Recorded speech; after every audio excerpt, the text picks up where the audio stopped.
secrets, promise you honestly I wouldn't use them against you unless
Veto is coming to Saudi Arabia, and either you cheer for Furia or we're gonna make this a library again.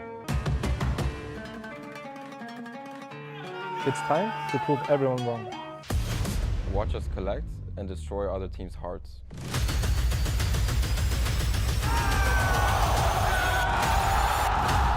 Watch out, the bees are coming. It's time to step in the ring.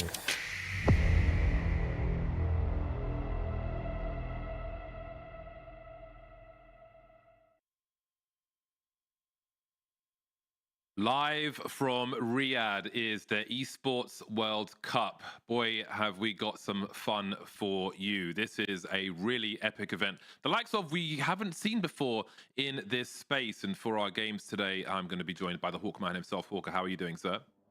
Yeah, I'm good. Great way to get back into the Counter-Strike season. That's what I'm excited about. We haven't had Counter-Strike in far too long, and we've got a bunch of the top teams here. So I can't wait to see who's been warming up, who's going to come in cold. There's a lot of questions coming into this.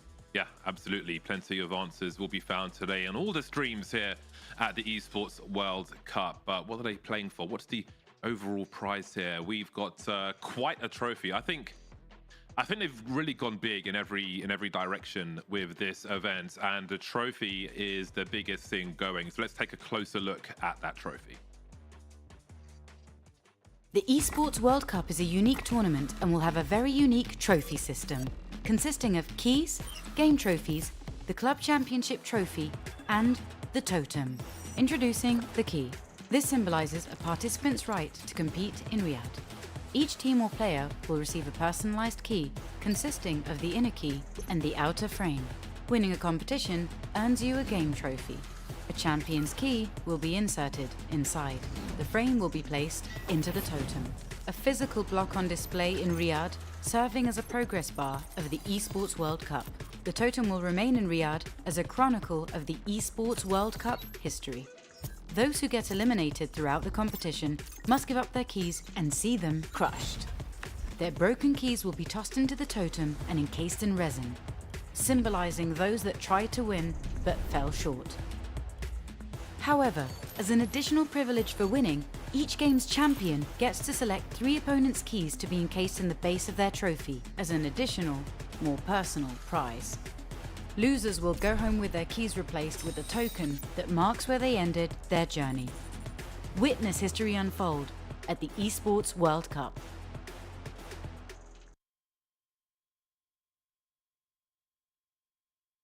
What do you make of that trophy, Hawker? Yeah, right, very cool. I like having the physical, like, I guess, representation or like memory as well of the tournament. I think that's cool. You don't get that often in esports, right? Because we're online, so that's awesome as well. And yeah, clearly a lot of thought gone into that. So very cool to see. I think it's fantastic, especially if you can pick your opponent's crushed memories and make them part of your trophy as well. That is wonderful. I think that's really, really creative, and it's great just for beef reasons, rivalries with your opponents. Talk smack before the game and then have the proof of it afterwards, or lack thereof if you were on the losing end.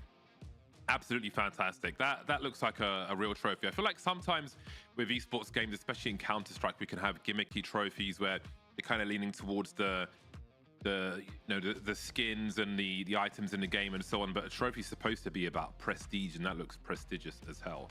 So again, I think they've really gone bigger, further, stronger, and wider, higher with everything at this event. It looks fantastic. But we've got more to go through. Obviously, we're here to present the Counter-Strike, but there's more games around that encompass the Club Championship overall. So let's take a closer look at the Club Championship. Welcome to the Esports World Cup.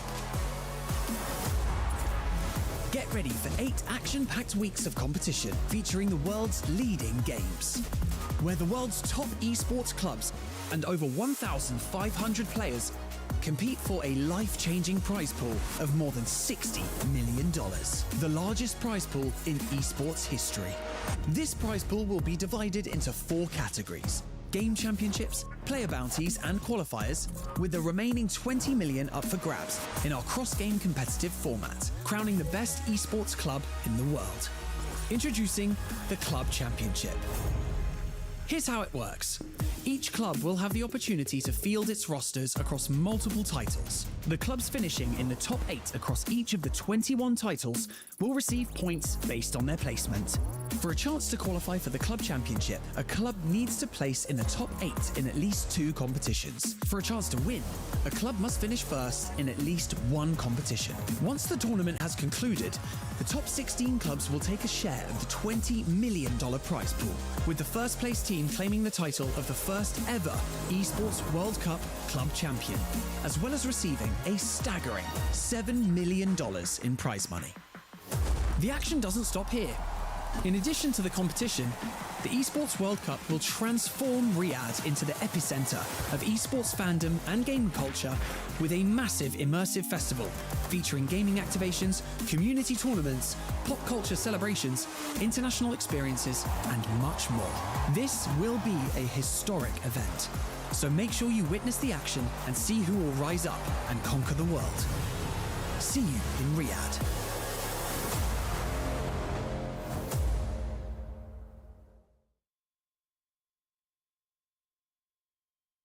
Absolutely bananas format. It's just never been as big as you're seeing at this event. I want to give a shout out to my FGC boys and girls and the sim racing guys as well. Something I ended up getting into after doing a show, learning how to sim race. That's going to be really fun as well. But of course, we are here for the Counter-Strike, and we've been waiting. It's been a player break, and as Hawker said earlier, some people might be going into this one a little bit cold. Let's have a look at the standings for the time being, because there'll be some catching up to do already, so you want to be running hot if you can. At the top, we can see Falcons currently with 2,600 points, but of course, it is all to play for at the moment. You can see G2 with only 275, but maybe once this week is over, things will be looking very different. Yeah, absolutely. Especially considering, you know, Falcons, for example, not even in this Counter-Strike portion. They didn't make it through the qualifying stage, so not able to be here. So definitely a chance for some of those other clubs to try and catch themselves up. And a couple of wins there for Falcons, it looks like, which, you know, is definitely helped them so far. But we've got to see the Counter-Strike side of things, you know. That's what we're all here for.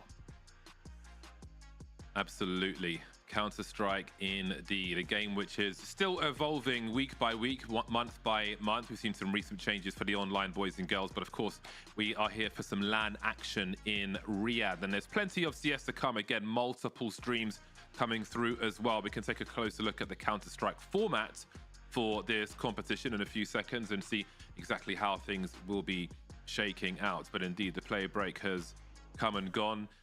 It'll be interesting. Obviously, Counter-Strike 2 is a game which is still heavily giving advantage to the aggressors, but we'll get into that in a second. The format's ready now, so let's have a look at the format and see how this tournament will be playing out. So as we can see, we start with around 14 teams. The winners go ahead, waiting for the 8th team to join them in the playoffs. So the 7 losing teams go down to the resurrection area, of which only 1 team will survive. That's really going to be a baptism by fire to make it back to the playoffs for the top 8. So you really have pressure to get through that round of 14. You don't want to be fighting to just make it. Just 1 team out of 8 in the bottom is going to be quite brutal indeed. So this is going to be a bit of a cutthroat format here. Yeah, absolutely. And it means that you have to have prepped for this opening best of 3. You know who you've been playing against for a fair while. Surely you have to have done a lot of preparation. And I think there's clear favorites in basically all of those matchups. But sometimes teams can get caught slacking coming back from the player break. And if you do, that lower bracket is going to be very hard to come back from. And these are the teams that are attending this tournament. Of course, some didn't make it, as Hawker said. But what do you think of the teams that did make it to this tournament? Yeah, I think we've got a lot of the top teams here. I think it's very nice to see Team Spirit in the mix because they had a bit of a period in the last season where they weren't playing all the tournaments, and they look like they are arguably the top team right now. So good to see Spirit here. I think MOUZ, who we'll discuss later, are also a team who are really up there. So a lot of the top competition, but also there were the regional qualifiers. So you've got teams like FlyQuest coming in, you've got teams like the Mongols coming in, and then GG How as well. So I think it's a nice balance. M80, another team, of course, over from North America. So it's a nice mix of some of those underdogs, but you've got those clear favorites, you've got those clear top teams that we all know and love. And I'm sure G2 will be the ones that a lot of people are keeping an eye on because those roster moves have been heavily discussed. I know, and I know that you've published some videos on some roster moves recently, so definitely between the matches, check out Hawker's channel to get his opinions on things and see what he thinks of those roster changes. But yeah, it'll be an interesting tournament in that respect to see what people are able to do early doors. And again, I was going to say, I think the game very much favors aggression at present, and we'll see how aggressive G2 can be. However, the upcoming showdown here on this stream is going to be MOUZ versus Sashi. So we'll start to focus closer in on that matchup now. MOUZ will be absolutely ready for this test, and it's going to be an uphill struggle from start to finish, I think, for Sashi, a team who had to fight their way here, tooth and nail. Of course, some teams were selected based on their standing, their prowess in different tournaments, but Sashi are those up-and-comers trying to fight and carve out a little space for themselves at this level. Yeah, and they definitely deserve to be here because of who they beat in the qualifier. In the European qualifier, they were up against Cloud9, Eternal Fire, some big names, and they beat them all out to get the one spot from Europe. So they've definitely proven, at least in the qualifier, that they deserve to be here. Now they've got to prove it again, though, against a MOUZ team who are just so consistent and so solid. Yeah, having a closer look at MOUZ, they have to be one of the favorites we have at this tournament by a long stretch. So I think Sashi are going to have a maybe their toughest test straight away. Let's have a closer look at this MOUZ roster and see who we have playing on this squad for the unfamiliar. They'll be on the screen right now.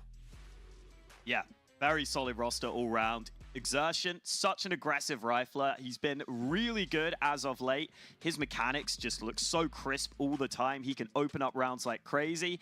And then Yimpat is arguably the best player in his role on this team. Yimpat is someone who takes up almost no space and yet is incredible with his output in his roles, playing a lot of those bad positions. He's just so calm and he has that X factor. And then they've even brought back a guy like Brolan, who was honestly in the doldrums for a while, struggling. Now he's back on this team and all of a sudden he immediately looks good. And you have to think that all comes down to their in-game leader, Shuhei. The most exciting up-and-coming in-game leader we have right now. He's made this team look so good with their team play. He's made everyone fit their roles perfectly. They are just a force to be reckoned with. I've got to say, I'm loving the intros and the production around these intros as well.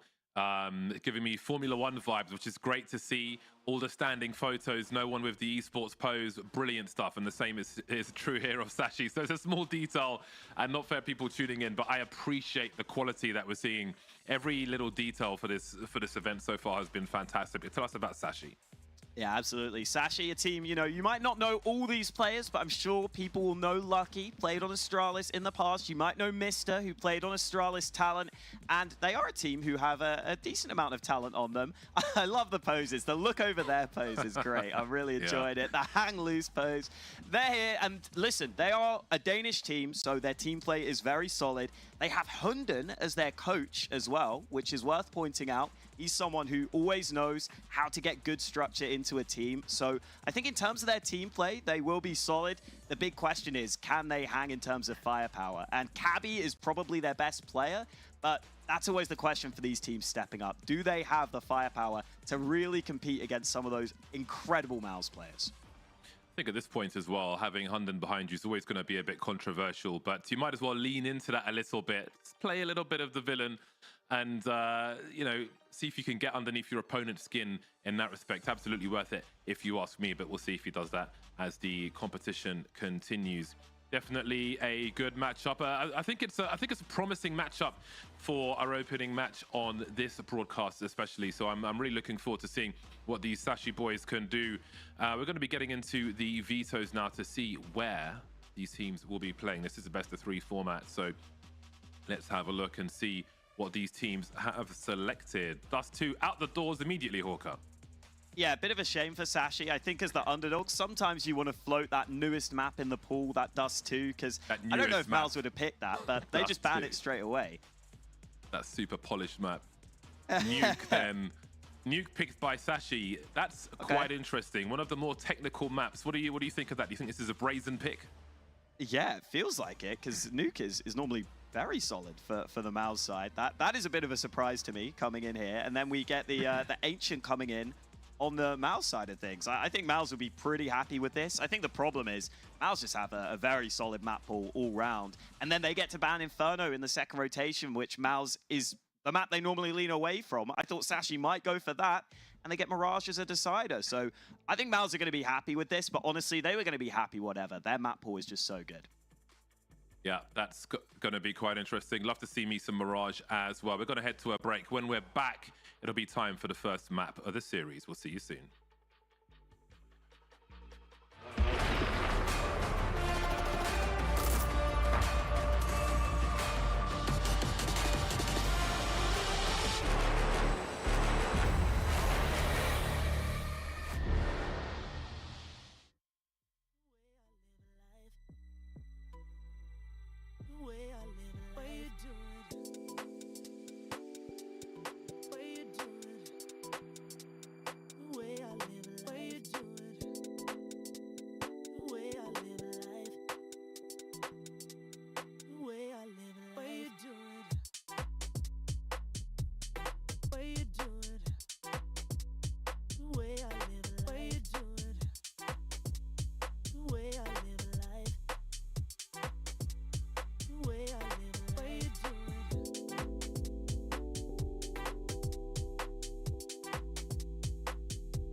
Honor 200 series, the best portrait phone AI empowered. Studio level, AI portrait camera, 3 hardcore portrait modes. Color, vibrant and classic to capture portraits that truly stand out. AI empowered magic portal. Snapdragon 8S Gen 3 AI chipset. 5,200 milliampere per hours silicon carbon battery, 100 watt, Honor Supercharge. This is Honor 200 series.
MOUZ versus Sashi is about to begin. Nuke will be the first map of the series, picked by Sashi. I feel like you have to go into these matches, if you're a heavy underdog, you have to go in brave, and I think you need to play to your strengths and not necessarily your, the weaknesses of the Goliath you're up against. So Nuke is a brazen pick, it's a bold pick, but I feel like it's the right thing to do. If you believe in yourself and your abilities, I think that's the way to go, Hawker. Yeah, listen, it is the classic Danish Counter-Strike map where team play is very important, understanding the rotations is very important, and I do think that's Sashi's strength as a team. And the other upside is, when you know your matchup this far ahead of time, I'm sure Sashi should have been doing a lot of prep on exactly what MOUZ are doing. They've got to be coming in with anti-strats here, and that could give them a good advantage on a map like Nuke, so hopefully that comes in. Any of you at home want to vote on who you think is going to win today's matches or this week's matches, then go ahead to stcplay.gg and you can make your votes there for this match, other matches as well. So definitely have a look at that website, get your votes in, get your opinions in, support your teams, your clubs. And we can see that Sashi are currently 59%. What do you think about that, Hawker? Damn, where are you voting? Where does your vote go right now? I mean, listen, I'd definitely go for MOUZ, but credit to the Sashi fans coming out in full force. Absolutely love to see that. But yeah, listen, like I was saying, MOUZ at the end of the season, I mean, they did have a bad IEM Dallas, but before that, they won Pro League. They've been basically making it to top 4s at almost all the tournaments. They feel like that team that's just that close to actually stepping through and maybe even being the #1 team in the world. So we've got to get this straight, okay? MOUZ massive favorites here. But again, you never know how it's going to go when you're coming off the back of a player break. Yeah, MOUZ historically as a club's been really interesting over the years. The roster changes that the organization has never been shy to make. I feel like a lot of other orgs have made changes, and it's either a big name which has gone wrong because things haven't meshed well, or it's been the taken faith in a up-and-comer, which sometimes goes well, sometimes goes bad. But when it comes to MOUZ, they seem to make the right change almost every time and just go from strength to strength, especially when you have, I mean, we can go all the way back to the magic of Oscar and Rops once upon a time. Players come in, they come out, you're like, oh, are they going to retain that magic or find a different kind? But MOUZ always seem to do that. And again, Sashi looking to make a name for themselves with this 5 at the moment, and I think a win versus MOUZ here would be a fantastic way to do it. Yeah, definitely would be. And it's also worth pointing out for MOUZ, even though they've been around since 2015, they've had players like Rops, as you said in the past, they had never hit #1 ranked in the world until this lineup. A few months ago, they hit #1 in the world for the first time. That shows you just how good this lineup has been. And they may not have that massive name value yet that the previous players in the MOUZ roster have had, but this team are clearly doing very good things. As for Sashi, this is a huge tournament for them, but they did play at Yala Compass towards the end of last year. And even though they bombed out in the group stage of that event, they actually did beat Astralis in a best of one. So again, another sign that this team is on the come up and they can at least compete with teams at the top level of Counter-Strike. Again, for me, it's just always that question of, are the entire roster going to show up? Because I expect someone like Cabby, who's been very good for them online, to show up. I expect Lucky will be fine. He's played against this level of competition before. But if just one or two of the players don't hit that level, the MOUZ roster are just so well-rounded. That's the scary thing. This MOUZ roster has firepower all across the board, even on their in-game leader in Shuhei. I think when it comes to name value as well, I like that MOUZ aren't shy to move that name value on if it seems to be the right decision for the team overall, because I think we are seeing other teams, other organizations fall into that trap where the name value goes too far. In fact, I feel like North American Counter-Strike for the longest time, before you had the likes of FPL coming through, before you had youngsters coming in, and that lack of trust in youngsters, you know, even Rops, there wasn't a trust when he came up. But in North America, for example, you had the recycling of that name value for a while, and I think that slowed their overall progress. But anyway, the game is live now, so we're going to get into things. Nuke will be the first map of this series. You can see the details on your screen. MOUZ versus Sashi, the pick of Sashi Nuke, who will be starting on the T side.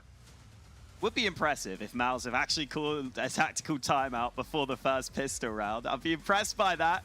Maybe it's a tech. We'll wait and see. It says tactical right now. But yeah, it is indeed Sashi starting on that T side. And honestly, I don't mind that for them, because there's a chance MOUZ are a little slow to start. You can come in with some pocket strats, maybe try and catch them out. You can already see they've got an HE grenade for this pistol round, so we'll have to see if Sashi are going to try and maybe blow up that squeaky door, go for a quick maneuver. But for now, just waiting before we get into the action. I'm sure Sashi can't wait to get into this one. A big opportunity for these guys. Iceberg. That reminds me of so many different things that have all got nothing to do with this game. There was a Quake team called Iceberg Lettuce. Yeah, there was a Quake team called Ice Climbers, which I think is one of the better team names in gaming.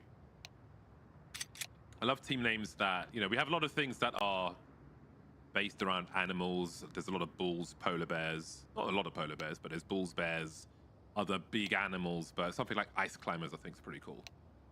There is is it Ice World? Is that the Counter-Strike map? Oh yeah, that was my favorite map back in the day. That was my favorite map. That's like the really simple one where it's basically just like, I don't even know how to describe it, but I'll if tell you you how played to it, describe it. Yeah, there's 4 blocks. Yeah. 2 on either side, weapons all over the floor. Strat is run, pick up the TMP, and just run at people and draw them with the TMP. That was my strat anyway. I loved Ice World. I spent so long playing that map. I've got to say, Ice World specialist. Props to the devs for putting pool day in the game, properly. That's the kind of lore you need. It was about time that happened, and it finally did. So very pleased with that. But we'll put the beach towels aside for now, because you don't want to go swimming on Nuke. I can promise you that. Yeah, Julie's are out for Torzi. He's been made the raid boss. They'll have 4 sets of Kevlar for MOUZ and Julie's for Brolan as well. So let's see what this defense can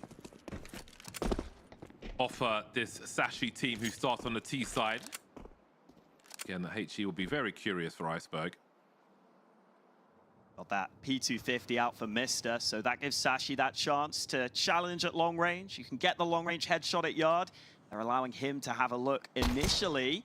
Just a warning shot onto Exertion for now, but they heard that P250 and it's a quick swarm down. That's a pretty good start then. 4 on 3. They'll still feel vulnerable though.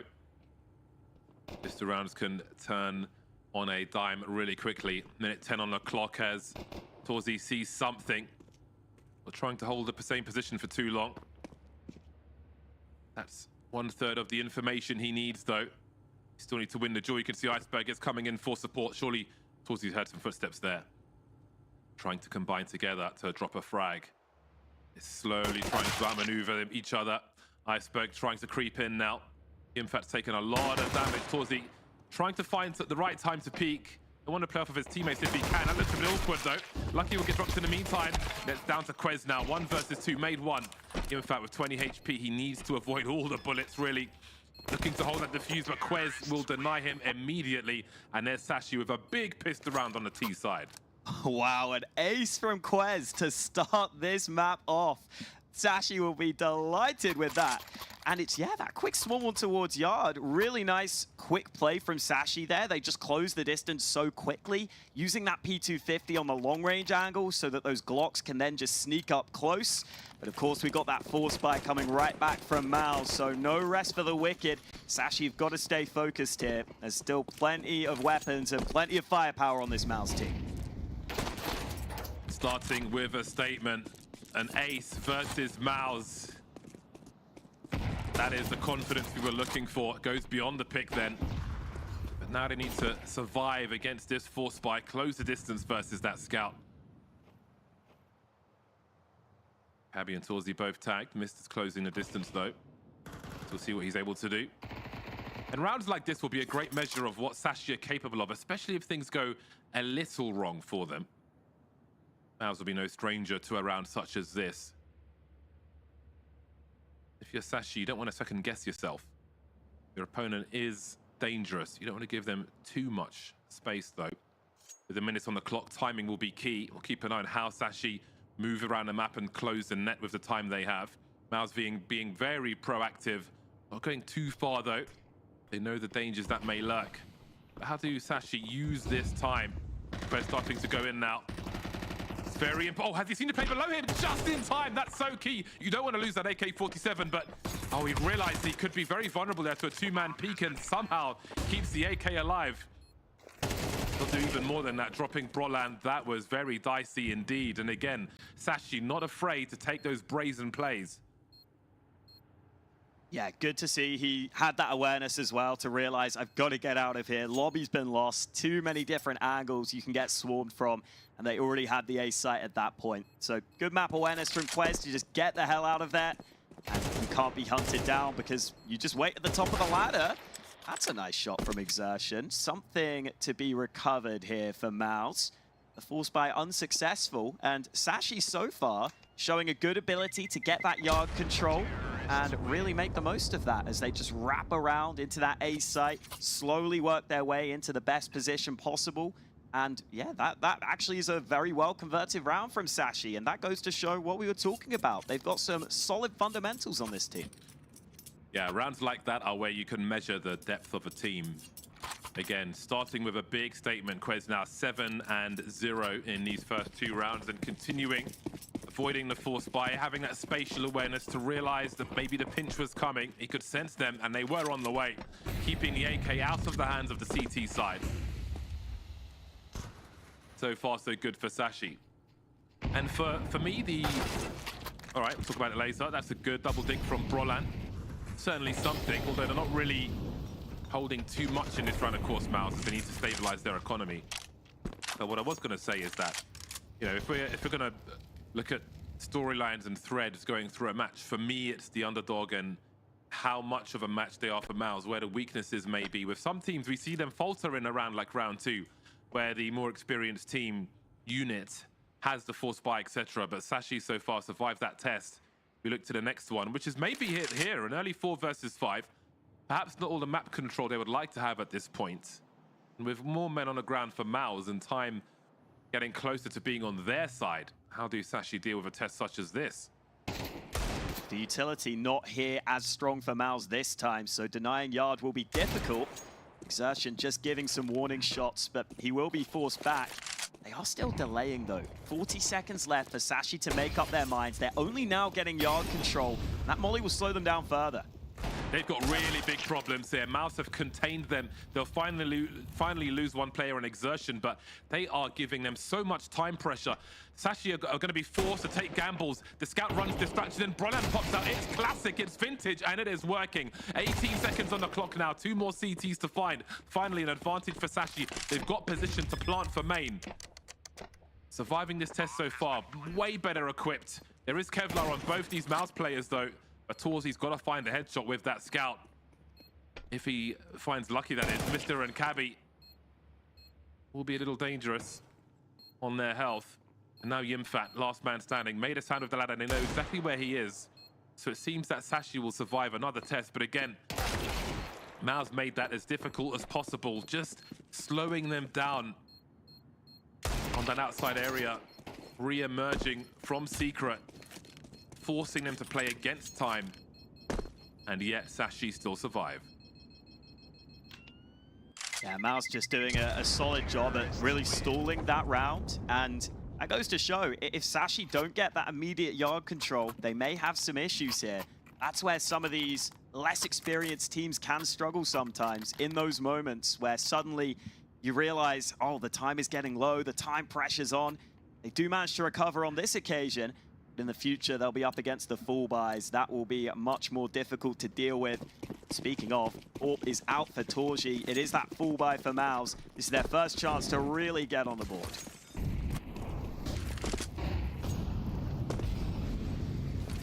If MOUZ can find success early with the impact of the frags they got in that previous round, they may get running really quickly. So we can see Iceberg has $0 to his name. Like he does have the AWP there, but we'll see if he will by the end of this round. I'm wondering if we're going to see a not live here with the chat I can hear. I wonder when that was cool, because there was a bit of damage done to Brolan. I believe the rule is after damage, the round should be played. But I'm sure they will be discussing that now. The CTC seem to still be playing it, so perhaps they're waiting for a referee decision. No, there's the restore. Okay. There we go. Those ticks are always the giveaway. Tick, tick, tick from the chat. Yeah, good to see. You never want a round decided by some outside of the server shenanigans. So do you have an auto sniper in your loadouts? I don't. Oh, I don't think so. No, no, because I use the AUG as well. So I want the AUG and the M4, to be honest. On the CT side, I sacrificed the scout. Okay. Why I'm sacrificing anything, I don't know, but I sacrificed the scouts to put the auto sniper in there because I feel like, you know, I want to channel my inner exist and get right and get that auto going on certain maps. I like the scout now, that like on Dust 2 especially. I do want that scout on the second round. I just want to be taking those long range fights. Peppery. That's the thing. One thing I learned from Sliggy was scout looking up mid from CT side while all the echoing CTs run up. Anyway, we're on Nuke for the time being. Torzi moving away from those flames, still alive and dangerous with that lightning AWP. Announced his position with a shot.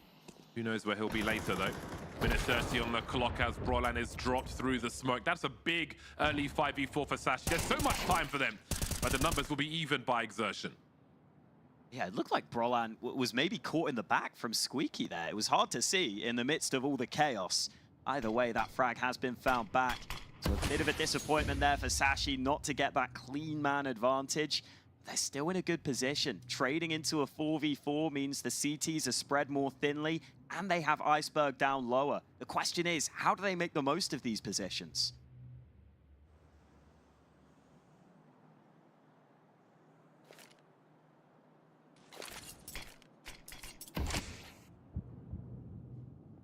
Look at the re-aggression from MOUZ. They don't want to just give this up. They're fighting for it. And the lineup for Yimpat is brutal, but Iceberg's still behind them. He might get more, but Exertion able to trade. And that might just shut this down. This is a really big round for MOUZ. They need to stay alive with 3 if they can. 28 seconds might feel like a knee on this bomb. Could still be rescued. Quez makes his way through. However, little does he know that Exertion is standing right next to him. That keeps 3 alive for MOUZ. And put some pressure on that Sashi economy, which is exactly what MOUZ need. They need to break the T's and try to secure their own. They're surviving well for now. They've got an AK in their hands also. That's a big early round for MOUZ. Yeah, you talk about how the game seems to favor aggression right now. Well, there's an example of a re-aggression from MOUZ, getting into a good position. Yimpact catches a couple of players out, and then even though Iceberg was already down lower, Yimpact snuck past him, and that meant a disaster for Sashi in that attempt to go down lower. And now look at what it means for them. Only the 1 AK into this round. This is going to be a hard one for Sashi to win.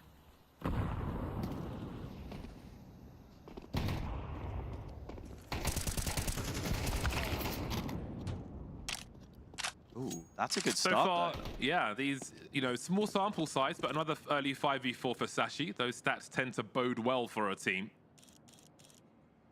They do have reasonable weaponry. Utility is another story, but let's see how far they can get on the outside versus Torji. Will there be a trade frag? Oh, they're going 1 by 1, and that's not going to bode well. MOUZ are lining up really nice for each other. That would be a comfortable round for them, which absolutely breaks Sashi for the time being. Yeah, super solid from Torji, but when there's that lack of utility against him, as you were saying, makes it a whole lot easier for that AWP to just wreak havoc over on Yard. And then you've just got Yimpact in at ramp, so overqualified to play those positions with the individual ability he has, but that's what makes this MOUZ team so scary. Normally, you expect your ramp player to be the weak one. We all know that from Pugs, but Yimpact is so good in those tough positions. And now Sashi are going to have their first bit of time to think, time to reflect. And now that the stress will begin, we'll see how they can handle that. If I'm honest with myself about Counter-Strike, I don't think, personally, I've ever been overqualified to play any position anywhere. Yeah, on any map. So. I'm with you. I'm at the point now where I do just take ramp. I know my job. I'm happy to play anywhere on Nuke, actually. On most maps I am, apart from Mirage. I mean, the main thing on Nuke is hoping your teammates actually understand. Sometimes I'm going to have to fall back from ramp, guys, and I'll tell you. But you've got to be ready for that. Don't get mad if I tell you I've given up ramp and they get past me. Yeah. I don't think the average gamer's planned that far. Yeah, probably not. And I played a game of Inferno yesterday. On CT side, I made it down mid. And I called the guys top banana to come down banana, and they both came down and shot me. That's always good. Yeah. So clearly there is a pause for the moment. I will ask you, what do you think the developers are working on at the moment? Obviously, netcode, yes, but in a grander scale, like what is an operation going to look like in the future? Is it going to be like the old ones where we have that Scottish dude talking and we've got to like do these little, missions on purpose-built maps, or is it going to be shooting people with a P250 and deathmatch for 25 shots to get, I don't know, a bison skin? Yeah, you'd hope it's the missions, right? I guess for the longest time they were probably working on the CS2 transition. So now I'm hoping they've had a bit of time to work on that first operation. You know what I was thinking the other day? I'm always surprised why we don't have like I don't know, just a surf, like in-game surf thing, right? Like a tutorial or something where Valve make it themselves, just to give a little nod to some of the custom game modes. Like I've always thought those custom game modes are how a lot of people got into Counter-Strike. I remember back in the day playing on random mini-game servers, jail servers, all sorts. I mean, gun game servers, that got put in the game sort of as arms race. Yeah. Gun game was better though. Yeah, agreed, but that's another important thing. I was just thinking that I think tools for the community are critically important because, gun game, because it wasn't directly by the developers, it had like sounds from Super Mario. Yeah. Or Zool made an actual Mario-esque level with spinning fireballs and all kinds of stuff in CSGO, which was unbelievable. And I think that is very easily overlooked and underestimated. The community, like, they basically create content for you. And while it's not going to replace an operation or something, that stuff is critical. So I think whatever the tools are, that the community needs. And part of that is fixing surf in CS2. Yeah.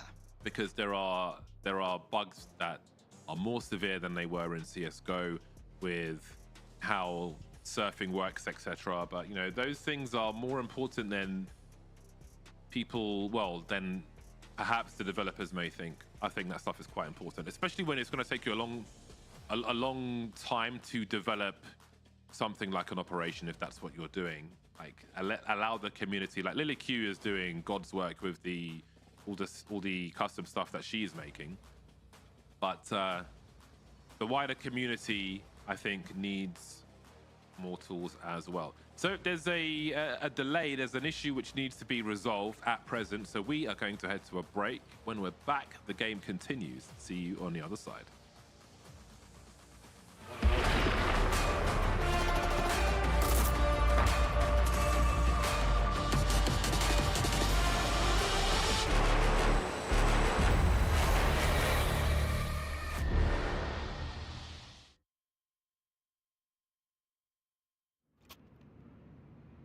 Surprise, we're back.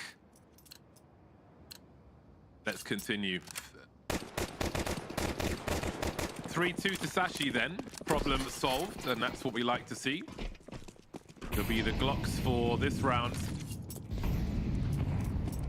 HE is the opposite of meaty. Is that like a vegan HE? I don't know. Maybe. Oh, there's one of them. And the molly as well, so no ability for Sashi to move into yard. Don't know if they want to anyway with the Glocks. Oh, Exertion.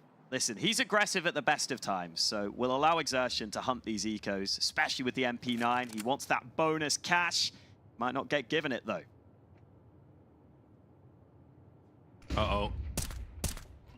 Shuhei is going to need some help, and he's got Brolan to cover the angles for him. Look at that, absolutely diced like it's the hallway in a Resident Evil movie. 3 apiece then. MOUZ on the comeback.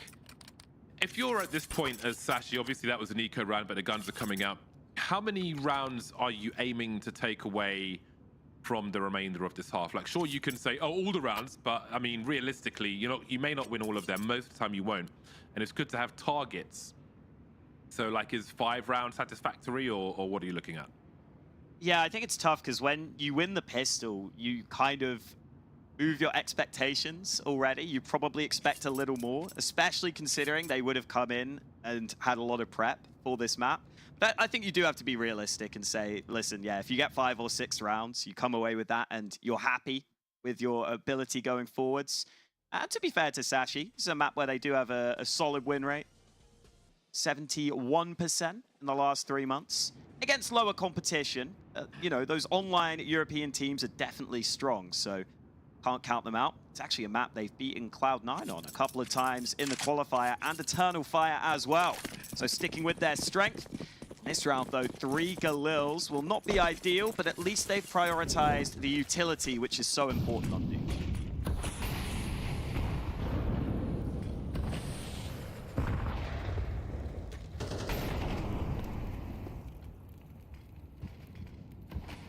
So again, those 2 yard smokes from Sashi, but this time no follow-up. There's been a lot of presence there so far from this Danish squad.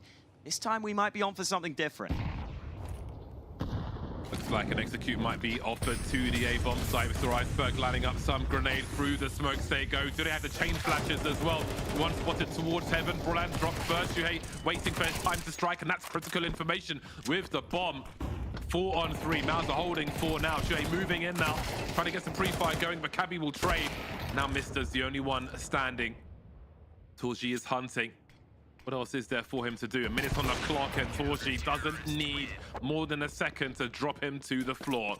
That was a very nice reaction from him, looking dangerous as we head to the mid stage of this game. Yeah, sometimes when you're watching the game live, it can be hard to tell exactly what went wrong, but Sashi just did not get out through Squeaky in that round. They had that first man sprinting out onto the site. I'm not sure if it was counter utility. I don't think I saw much, but either way, they just got stalled, it seems like. They just either hesitated or got stalled, and that cost them dearly because they had such a fast play onto the site ready. But MOUZ able to deal with it. And now again, it is pistols for Sashi. They'll try and go for this yard play. I think that first man should have been spotted, but he's actually made it down safely. The procession continues quietly behind that smoke. No spray on this occasion. These Tech 9s will prove dangerous from this distance. Exertion could be in some trouble here. This angle, surely they've seen him. Indeed they have, and he gets absolutely domed. 5 on 4. And again, these positions, this is a big problem for MOUZ. This is a very big problem indeed. They might save. They might genuinely consider saving here. Oh, they've lost another man. What the hell is happening here? Exertion looked like he quick switched away from his rifle, and as soon as that gets recovered in his committed position, it gets put to use. A quick burst onto that B site, and out of nowhere, Sashi steal the round. Good thing for MOUZ that Torji's basically got 11,000 in the bank, because this is proving to be an expensive one for them. Once those Tech 9s get down towards the doors on the B bomb site and the shoulder peeking is on the wrong angle for MOUZ, there are too many man, as the song goes. 4 apiece. Sashi squeezing some more rounds from this T side. They'll be very happy with that. Let's see what impact they can have this time. There will be another full buy for MOUZ. Torji, Exertion, and Brolan with 7 kills each. Quez leading the charge with 8. I think a few more of the Sashi players will probably warm up on the second half when they have the luxury of the CT angles. Ooh, great adjustment from Lucky. Another early 5v4. Be great to measure how many they've had in this half. Yeah, they are finding a lot of frags on yard early on. Here comes Brolan, little gap in those smokes. He's able to get one back, but might not be enough. They're still losing numbers. It's back in favor of MOUZ. Brolan finds a second kill over on yard, and he's just going to slink away with the man advantage. Love the urgency with that AWP for MOUZ as well. Not going to sit back and let Sashi play their advantages and use their time. We know they're capable. Bomb carrier, he just shows an elbow, just shows a knee, but not enough to be caught by Torji. He looks behind him, but can't get anything done. Good spatial awareness from Sashi, and there might be a bomb plant in this, although Brolan is going to make a play if he can. Pinching the bomb site. Oh, that leaves him down at 1 versus 2. Has he got a transfer? Absolutely. Collects both of them. That's a huge round for MOUZ. That is beautifully played by MOUZ. The distraction comes in from Secret, and Yimpat, so cool, so calm in those scenarios, realizes he's walked out heaven, no one spotted him, and the timing is absolutely perfect. And it is those late round scenarios where the experience of MOUZ shines through. There was that initial re-aggression from Brolan and from Torji that you thought once Torji was caught and the site was lost, they might be in trouble, but Yimpat says no. So good in those clutches, in those positions. What a beast, bringing MOUZ back into the lead. You can't buy that synergy. Many people have tried. Looking like quite a good matchup so far. Definitely lots of fights to be had in the remainder of this game of Nuke. Quez on 10 kills now. He's been very important for Sashi. And I don't think he's done yet. Buy round back for both teams. Iceberg on that Mac 10. Normally the entry of the team anyway. And he will be sprinting his way down Secret, putting immediate pressure on MOUZ. Where's the response from MOUZ? Yeah, I mean, he's making so much noise. Do MOUZ read that as a deliberate bait? Are Sashi trying to invite a response to that? Are they more focused than MOUZ on the upper area? We'll see. Iceberg will be looking for a response as well, some presence of some description from MOUZ. Perhaps he'll need to break some glass to encourage them to go downstairs. Imfa has made his way down quietly. As you can see, glass is still unbroken. He needs to try and tease MOUZ out. There is the glass breaking and the setup, but Yimfat's in a position But his info might just be enough. Let's see how this one shakes out. 50 seconds on the clock as Iceberg starts to head towards A. So indeed, there was a bait and switch as far as B was concerned. And in they go. Brolan is dropped, but Exertion is there to try and do what he can. But again, they are swarming this bomb site. Shuhei dies for the cause. And now it's a 3-on-2 in favor of Sashi. Yimfat still coming from downstairs next to the vent. But how can he make this work for him? Quez has the angles. The smoke is up. He might have to wait for Torji to run distraction. And if that's the case, he has to be quick afterwards. What is there left in this round for MOUZ? Might have to walk away from this one. What a beautifully orchestrated round from Sashi. That fake down onto B did just enough. Utility being dumped onto the site, the smoke on the molly to cut off the attempted rotate if it was an actual B play. And then you quickly come back to the vent, you fly up, and you saw that first MOUZ player get caught in transition, get caught out in the open. That's all you need, that first domino to fall, and then a quick swarm onto the A site. And they even have that Molotov into heaven ahead of time. So Shuhei, trying to fight into that position, just gets stuck out in the open. He was always going down. That was a really well traded, really well executed round from Sashi, and they bring it back to even numbers. You can see why they made it into this competition over other teams now. Got a CZ. A solid Sashi on the T side of Nuke. CZ 75 for Shuhei. Still a nasty pistol, run and gun special. Bargain bucket, discount.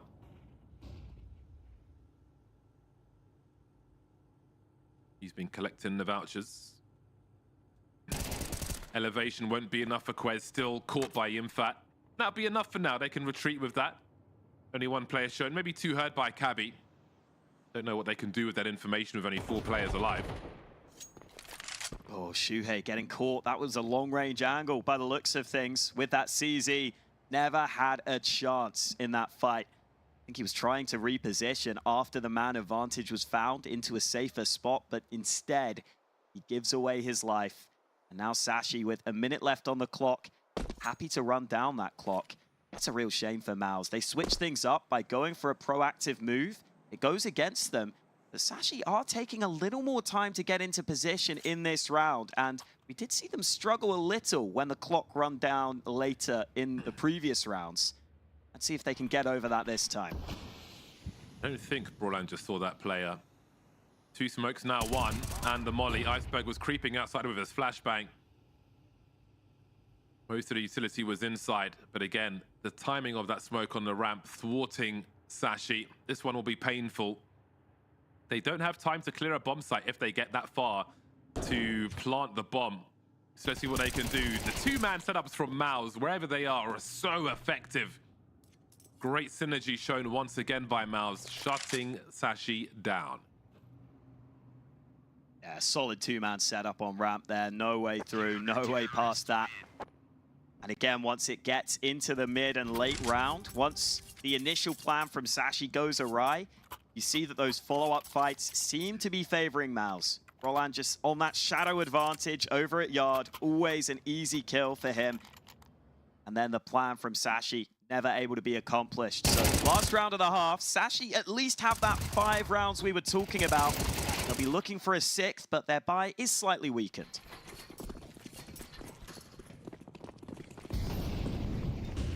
Oh, this could be faster. That smoke will be quite challenging though if it is to be the A-bomb side. Brolan is expecting, he avoids the flashes, drops Iceberg as well, might even have time for a reload or a gun switch. Down they go. Got the information then to go for the plan B. Can they get that bomb planted quickly? Indeed they can. MOUZ will have to respond after the fact. Last round then. Exertion sees 1, but will he see the one close left to him? There will be trades. 4 on 3 for MOUZ then. As Lucky's upstairs, that means there's only 2 players on that bomb site. So that delay could be quite painful. He's got to find a way to go and help his teammates, but he walks into Shuhei. And there is time on the clock. They've all got defuse kits for MOUZ. 2 versus 4. A Mac 10 and a Galil to try and keep the dream alive for this last round for a tied score at half-time. Quez has got to get escapes on now. Yimfat's in the red and will have the angles to drop him. And it will be a 2-round lead for MOUZ at half-time. Quite a slog, a strong opponent in Sashi, but still they lead.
(7-5) in favor of MOUZ. Now Sashi move to the CT side. The second pistol begins. Can they go 2 for 2? That would be a huge way to start the second half. Again, the underdogs, but they have shown they've got a lot to prove in this one. MOUZ off to a good start, but can they get through this hut? Iceberg says no with the Julies. 3-on-2 though, still winnable for MOUZ, but wow, there's a lot of lead in that small area. Talk about a heat map. Shuhei coming in from the back tag, but he's got more to do, but they're coming in from the top, and that will mean Torji remains alone. Has he been spotted in this entire round? I don't think so. He has a lot to do. This one's going to be difficult. 2 players were upstairs. He used to be close enough to land those headshots as well. Lucky having a look. Torji is long gone, though. On the cusp of both pistols, Sashi, that would be quite the boost for them. A good showing in that first half. He did pick this map.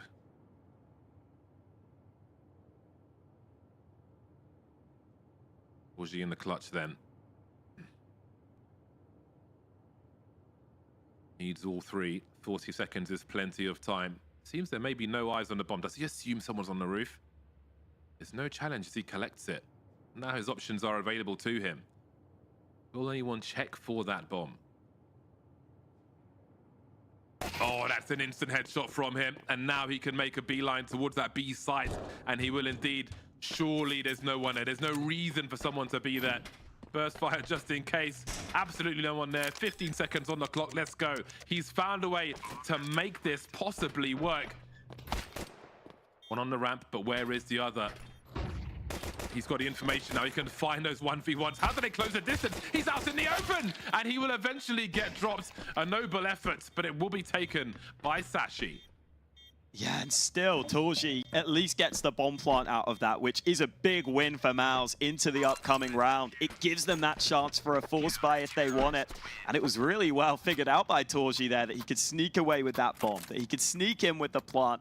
But it did all come back to Iceberg with those dualies, just spraying away, shutting down that hut aggression. They got caught in that choke point. They never properly got out onto the A site. And that meant the final two MOUZ players left in a tough position. Torji does what he can, but eventually gets ganged up on. But now there is that force buy right back. Galil's in play. The utility may be weak, but they can definitely compete here, MOUZ.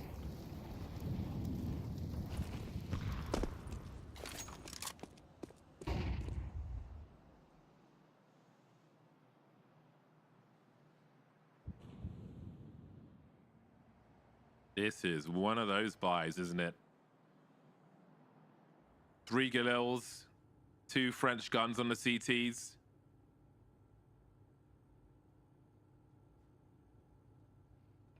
It's a coin flip if you ask me. Next to no utility remaining for MOUZ at this point, but if they can make it to secret, then who knows? That's their one flash, and that'll do exactly what it needs to. Space has been created. Cabby trying to even the numbers with the FAMAS, nothing doing just yet, but Lucky will pick up the slack in that regard. 4 on 4, but MOUZ have made so much presence towards that B bomb site. Doesn't have the range, but does he? How is he getting the Mach 10 kill from that far away? That's miles away. He's basically in another country. Ludicrous. A steal of a kill, and now Sashi are going to have to fight their way back. Look at Torji, swings open the door almost at the right time, but Myth are able to turn around. They should now know where Mr. is still, and he will get run down. And that means that Iceberg is just down vents. He may come up, he may sneak up. There are 2 low players. They have no idea where he is. Sneaking towards the site. He may have a chance. They're both low. Iceberg needs one more, but where is Shuhei? He has to work it out. He has to find him. And Shuhei goes out wide and just holds on. Perfect gun for the job. He didn't know probably how low they all were, but my God, that must have been terrifying once they heard the MP9. Down to the wire. That is a very, very big round to win, leaving Sashi to pick up the pieces. There were so many micro situations in that round that really could have gone either way on multiple occasions, but here we are. Now the test gets really big for Sashi. Pressing the jump button outside. Lucky will look for more. Got to be careful though, and he will. There are many looking for more. That was so close.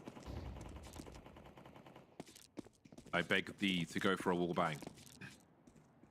Yeah, Prolan will be hiding. Now he gets up into the open, and that nade will soften him up. I don't think a scout would be a one-shot to the body still. A bit of damage early. Oh, that nade might help. No, Roland ducks out of it. Cabby now will try and get up close behind these smokes.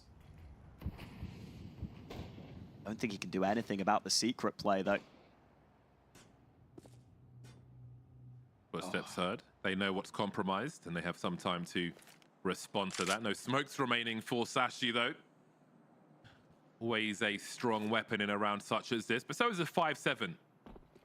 What will the timing like be for Cabby? There goes the crossfire. Brand looking for this spot. Oh, he's just about not found him, and Cabby collects 2. That's massive. Lucky here with the tags as well, and MOUZ are in trouble. Towards the exertion have got about 60 HP between them. And again, we're in another coin flip situation with a geek angle on the hut as well. That could be a deciding factor later on. Although there's only 20 seconds left and Quez is starting to close that net. MOUZ are in trouble here. They have limited time, limited health to respond to these challenges. Quez looking to almost outstay his welcome there. How has the Impact found that frag? 2 remaining on both sides, 7 seconds to plant that bomb, and I don't think that's happening on this occasion. There's only so much Torji can do, and they all abandon the A-bomb site, and Sashi are fighting back. Wow, that round was vital for Sashi. If they lose, their economy is broken, they're down in rounds, and they're in the bin. But instead, they win.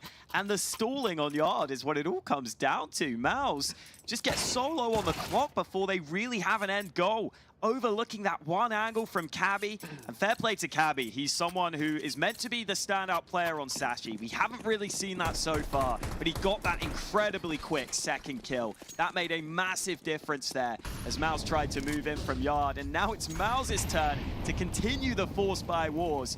The Sashi want to end them right here as they've got the better buy again. Feel like it was millimeters for Cabby not being spotted. What a difference that made. Still a dicey round for both squads though as MOUZ look to abuse the numbers game. Shuhei's been dropped, but Cabby's in position. They have the ramp MOUZ, but what else? They need to find more. Oh, it's going down to the wire with these duels. Exertion, Torji, 18 HP combined. Quez just on 3. Cabby making sounds. Oh, Exertion. Oh, okay, that's a great transfer from Cabby. No grenade needed. Wonderful work. And the impact's in the clutch. Everybody can win this one. So much time on the clock, committing to the bomb plant. Quez with perfect timing. Stops the bomb plant from happening. Sashi stay alive. Yeah, another big multi-kill there from Cabby, just sweeping those 2 players away. Both low health, sure, but very important frags to find. That was MOUZ trying to be a little more explosive on the initial ramp play, but credit to Cabby. It was actually the triple in the end because he was the initial man stopping them from getting into hell. So it looks like the star player for Sashi is springing to life in this second half. And now MOUZ have not got enough money to force any longer. Maybe if they got that bomb plant, there'd be something to talk about. Instead, this could be a big save. And you can see Hunden there making sure to have a chance to talk to his team because he's realized they've weathered that initial storm. And now Sashi need to be ready to keep going because on the CT side, they're likely to about to take the lead. They're likely to put themselves in a good position here on this first map. I like this Sashi team. They are a good team from what we're seeing.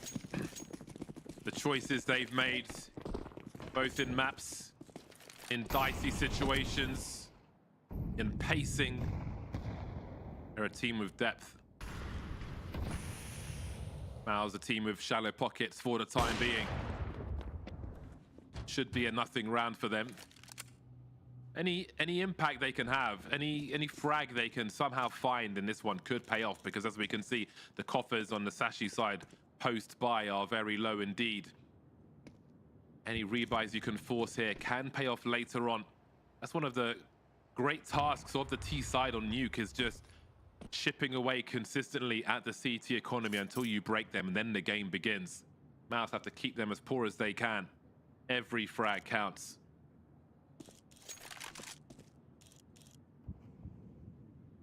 Sure, Lucky will be hoping for some easy frags. Ooh, very tight angle there. 5 kills only, now turn to 6, so that all will get involved. And Cabby again, stepping up here on this CT side. Easy frags, as you would expect, but still nice to see. Shuhei managed to sneak down here, but I don't think he'll get that much out of it. And so Sashi set to take the lead. That's fantastic for the series overall. Not in terms of bias, but a competitive series. Because sometimes these teams come through the qualifiers and they're not quite ready for the challenge. So far, it seems that Sashi are. Of course, it's one thing to perform on one difficult map, such as Nuke, but to perform across a series is a different question that will be answered in more time. But so far, so good. Sashi in the lead now versus MOUZ, who come back on the buy. The 5 AK-47s are out. Notably lacking Molotovs in this round. Smokes and flashes with the odd HE. What does that mean for their intentions? towards A, you'll often see those Molotovs activated as the team make their way in. We'll keep an eye on what MOUZ may have in mind for their opponent here. Minute 30 as they show presence outside.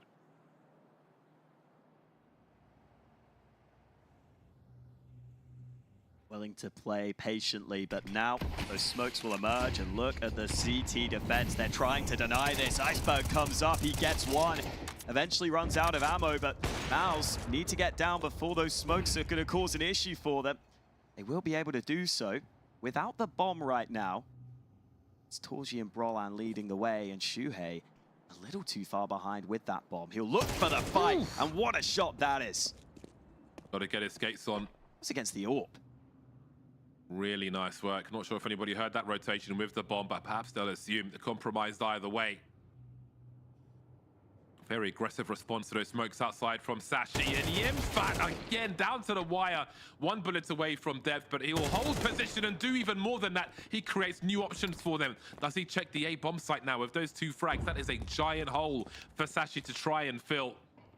They are limited in leg power now. This is not the way they were expecting it to go. Look at that lineup from Cabby. Wonderful crosshair placement. Looking for information with a little jiggle peek, but he will fall eventually. And then it was Quez, the top fragger, 17 kills for him, and he needs 3 more. Doesn't seem to be happening anytime soon. Such marginal frags we have seen round to round, favoring this team and that, but Yimfat going huge, opening up the A-bomb site for MOUZ, whose B plans seem to be failing with those initial engagements, but they still found a way. Yeah, big from MOUZ, and again, Yimpat's just so good. I feel like the top teams, the top orgs, I should say, because MOUZ are a top team, they've got to be looking at Yimpat. Like, if I was G2, I would be so desperate to get someone like him. He doesn't take up much space, but just getting the multi-kills every single time. It's always these little 2Ks where he needs to get them for MOUZ. Always impactful. Been great to see. He's been a big reason why they've been able to get back into this game in the first place. And we may have another pause coming in here. I liked the initial attempt from Sashi, fighting yards, stalling it out. They got that first frag, but then just a stunning shot from Shuhei, a lovely adjustment. They thought they had the AWP, trained on the angle. They thought Lucky was favored. He goes down. Suddenly that changes so much in the round. No longer the AWP on yard. Instead, MOUZ have options open to them. And then leaving Impact in those tough positions, but he delivers. MOUZ proving to be hard to kill on the first map of this series. So close and yet so far in some of these scenarios for Nuke. And I think being on the losing end of some of these duels has got to be so frustrating, but there's more rounds to be played, more action here on Nuke. And again, that's going to be a good cerebral test for Sashi to keep focused, not be distracted by being on the wrong end of some of these final bullets in very decisive 1v1s. That second kill from Yimfat was wonderful though.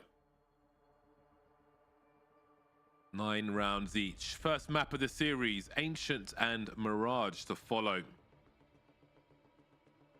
I do think in terms of the map pool, just on a side note, that I feel like for the casual gamers and for the lifeblood of CS, Mirage and or Dust 2 need to be in the map pool until another map comes in that can prove itself to take the weight of Mirage, if you will, which I think is why Dust 2 has returned to the map pool.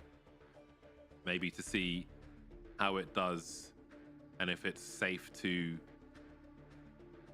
remove Mirage to have some change without significantly damaging the life of the game.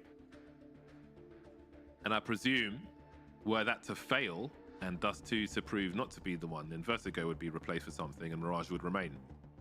That's my theory. What do you reckon? Yeah, that's what you'd hope.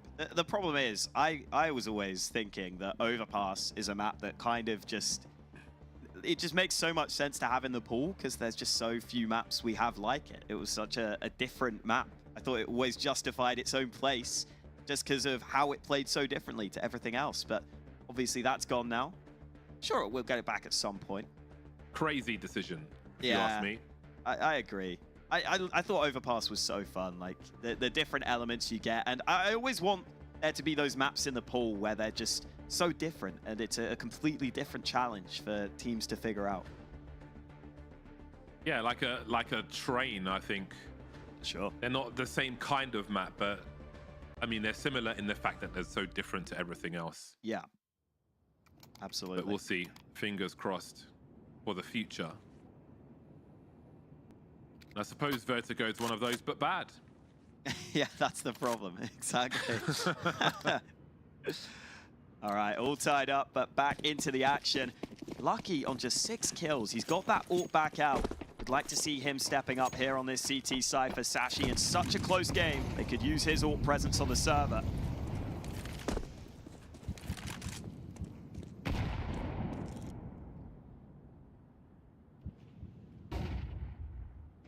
No chances behind those smokes, though. And, oh, wow, Oh, how was that not a kill? I thought he had it. So quickly, presence has been taken. Map control has been taken by MOUZ all the way down secret, very fast indeed. And that was the early 5v4 they were looking for. A warning shot for Sashi. They were lucky to get away with that one, but will they be able to respond? Just a few smokes for Sashi.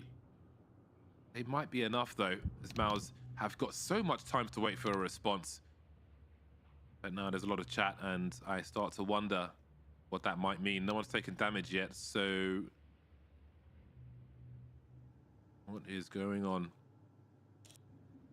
Well, it seems things will continue. Or will they?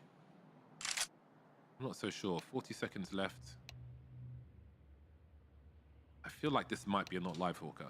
Yeah, we'll wait and see. It's not feeling like it's 100% live. Play to the whistle, if you like football terms, but yeah, now it's been reset. That's a shame. Yeah.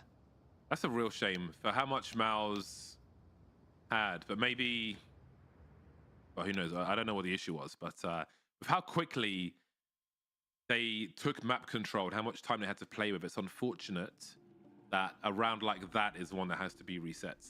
Because it's very difficult, I think, or rare. I'd be surprised if they even went for that again, you know?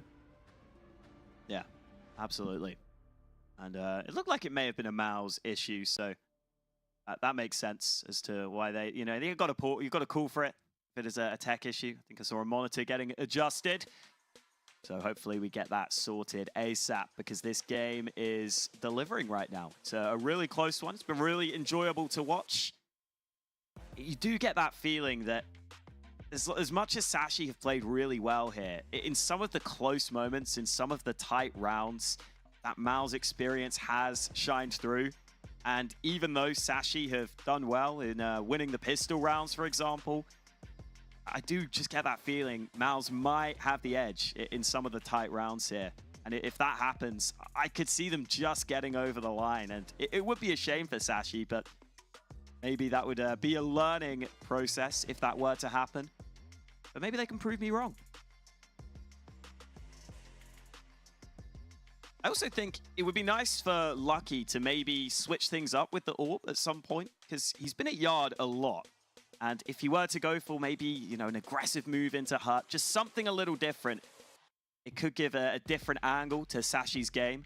But I think Lucky maybe not 100% confident right now, you could say. Only on 6 kills. Still, though, as that AWPer, you want to see him making moves, calling for plays, trusting in his ability. Torji definitely switched it up 1 or 2 rounds on the CT side, and it helped MOUZ on their CT side. Let's see if Lucky can do the same as we are ready to get back into the action.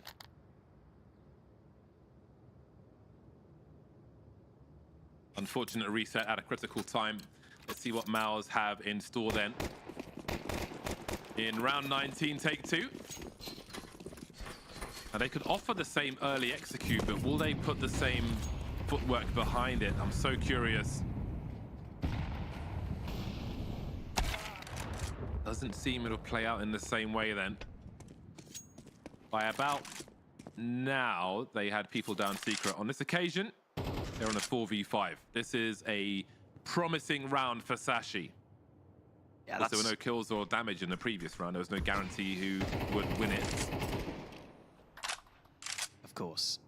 Yeah, but was nice map control for MOUZ, as you said. This time, though, Lucky not going for a different position, just switching up the way he plays yard. Very important kill there. Was talking about him before the round. Big frag from Lucky against the opposing AWPer, and now this plan B is the ramp play. And look at this two-man setup from Sashi. It could be so good. Footsteps heard. Quez repositioning, trying to avoid the flashes as best he can. Cabby left on an island now. That's big information. I think they saw the bomb there. They've got a 4-on-3. 46 seconds. For MOUZ to try and press on to find something. They need a bit more here. This 3-on-4. Seems it'll be exertions. Try and find something. That is a big frag from him. Mr. dropped to the floor, left in pieces. Iceberg, how's he missed that one? Awkward mouse movements, and suddenly MOUZ are in the lead. Planting the bomb, 3-on-2. Brian upstairs, but as he looks away, someone emerges behind him. Not just one. Lucky so quick on the trigger there. Down to a 2-on-2 now. As he gets caught with his pants down, leaving Quez 1 versus 2. And get his knife out there, Lucky, as he showed himself. Quez has got some of the information, but where is the trade fragger? He's got to be here somewhere. There's the flash to face, but still looking for that second player. Seeing exertion, but he just can't get enough on him. And he'll have to save the AWP. It will be MOUZ forcing their way into the lead once again. Oh, it was a slog of a round for MOUZ, but they get it over the line. Did not look good initially, and honestly, I feel like Quez in that ramp setup, maybe just playing a little too safe there. They had the chance for the crossfire, they had the chance for the 1-2 punch, but Quez got caught trying to reposition, switching up his angle, switching up his movement, and that ended up being the awkward scenario where he ends up not getting anything out of that ramp hold. He leaves his teammate to go down, and elsewhere Exertion with some very important frags back. Him as that aggressive rifler can be so good. At least that AWP was safe for Sashi, but MOUZ on the verge of 11. Oh, wow. Whoa, Lucky goes close with the AWP. The pistol's still in play. Mister with a dink, but no frag. And now this flank might be awaited by MOUZ. Going for the quick bomb plant before the CCs can continue advancing. There could still be some more variance in this round. But Tawzi's got a good angle, ready for Cabby as well. Not shy to finish off the job completely. MOUZ have the bull by the reins now. By the horns, rather. They don't have reins on a bull, but they do have horns. Yeah. Sashi will be on a buy once again. Lacking in the AWP. Seen quite a few warp frags in this game. Doesn't look like there'll be any for Sashi in this round. But it seems that their grip is getting a bit slipperier on this game of Nuke.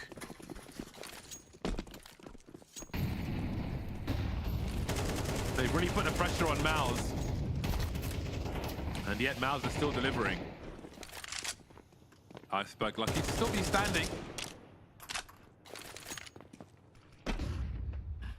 Yeah, there were some issues in the Sashi buy here, not in terms of the weaponry, but the nades were pretty short. The utility not fully there for them. I was wondering if they go aggressive to compensate for that. But then maybe you think to yourself, MOUZ are going to be ready for you to make an aggressive move. But I do feel as though Sashi have been sitting back a lot. Maybe they could do with trying to take lobby control at some point. Oh, there's an angle through. Shuhei finds it onto Cabby. Now Iceberg low on health, trying to get in the midst of the smokes. Exertion so close. What a transfer! Iceberg with the reactions. No one able to trade, and Sashi right back in the round. Could not ask for more perfect timing. The headshot and then the player collected, creeping through the smoke. That is exactly what they need. And his presence there may delay them. If he doesn't peek too far and just holds them in that position, what are MOUZ able to do with 3 players and 35 seconds on the clock? Tawzi's the one holding the angle. He's also the one holding the bomb. So what is he able to get done? You can see, oh, he's taken the bait. His teammate underneath, Torzi's teammate, is making noise downstairs to bait Iceberg into responding. And there's the frag they were waiting for. Heading towards 15 seconds to get this bomb planted. 3-on-3, Mister creeping around the corner. Collects 2 of them, and that might just be enough. Torzi's got to hold on to this AWP, surely. Yeah, he knows it. No other option. Wants to make sure he doesn't go down after time, so he'll just hide as Sashi get themselves up to double digits. They take their 10th, and a couple of key multi-kills are what causes it. MOUZ trying to push through that smoke while they had the other player on top of main, and that ends up being a scenario where the transfer is allowed to happen. That felt like the defining moment of the round. Exertion just getting caught there. And then even though Torzi gets that frag back, Mister with good timing swings and they line up. So Sashi able to get a 10th round through, and they will take their final tactical timeout. Hunden there behind the team, using this chance to try and use his experienced voice to keep them calm, because this game is going the distance by the looks of things. I love how scrappy this is. Both teams giving everything in this opening game of the series. Oh, look at the economy for both teams as well. Barely any money in the bank heading into this round.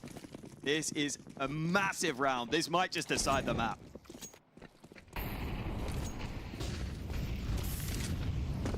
Oh, here's the fast one then from MOUZ in a different scenario.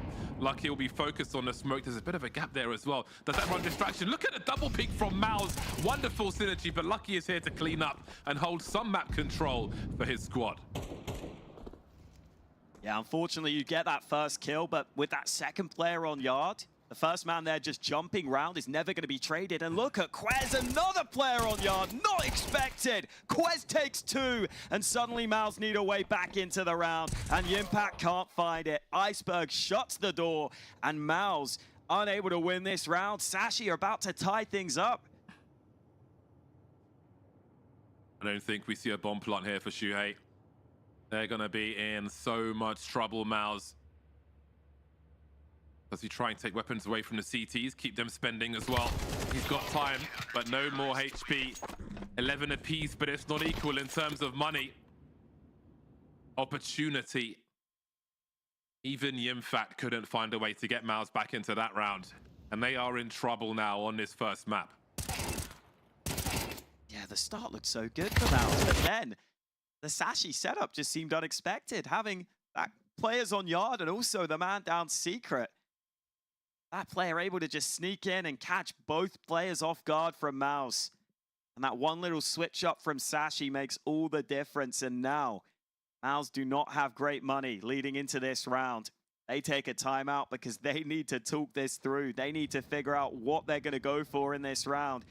And you can see so far, just the dig on Shuhei. It looks like it will be pistols. MOUZ having to save for the final round of regulation. Or are they? Torzi at least picking up a Galil. But outside of that, the chances in this round are so slim for MOUZ. No nades. How do you get the opener?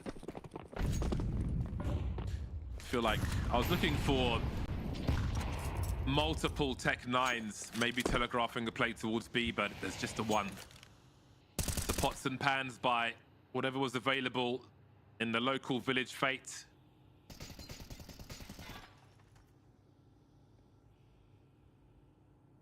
A Deagle, a Tech 9, snakes and ladders.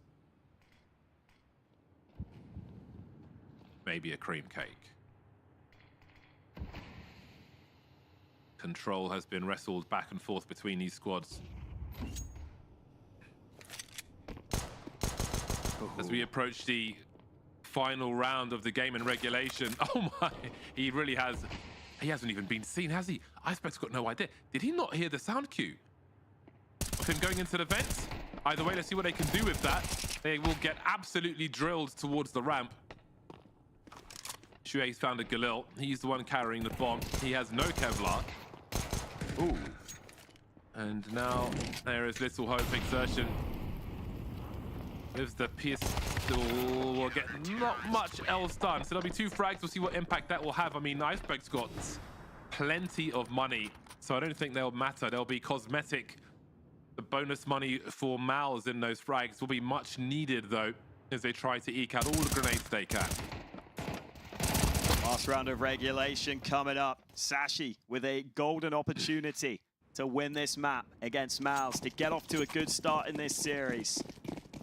They were big underdogs coming into this one, but they've shown they can play this map.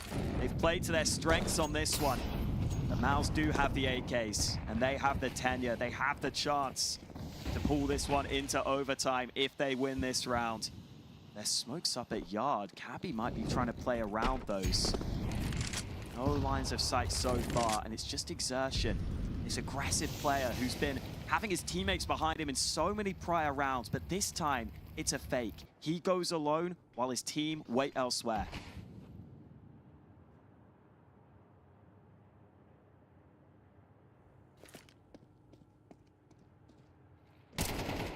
Quez disengaging for now, waiting for his teammate to pick up the slag. He'll drop one and fall back. Staying alive is critical for Sashi. There's so much time on the clock. Exertion's going fishing.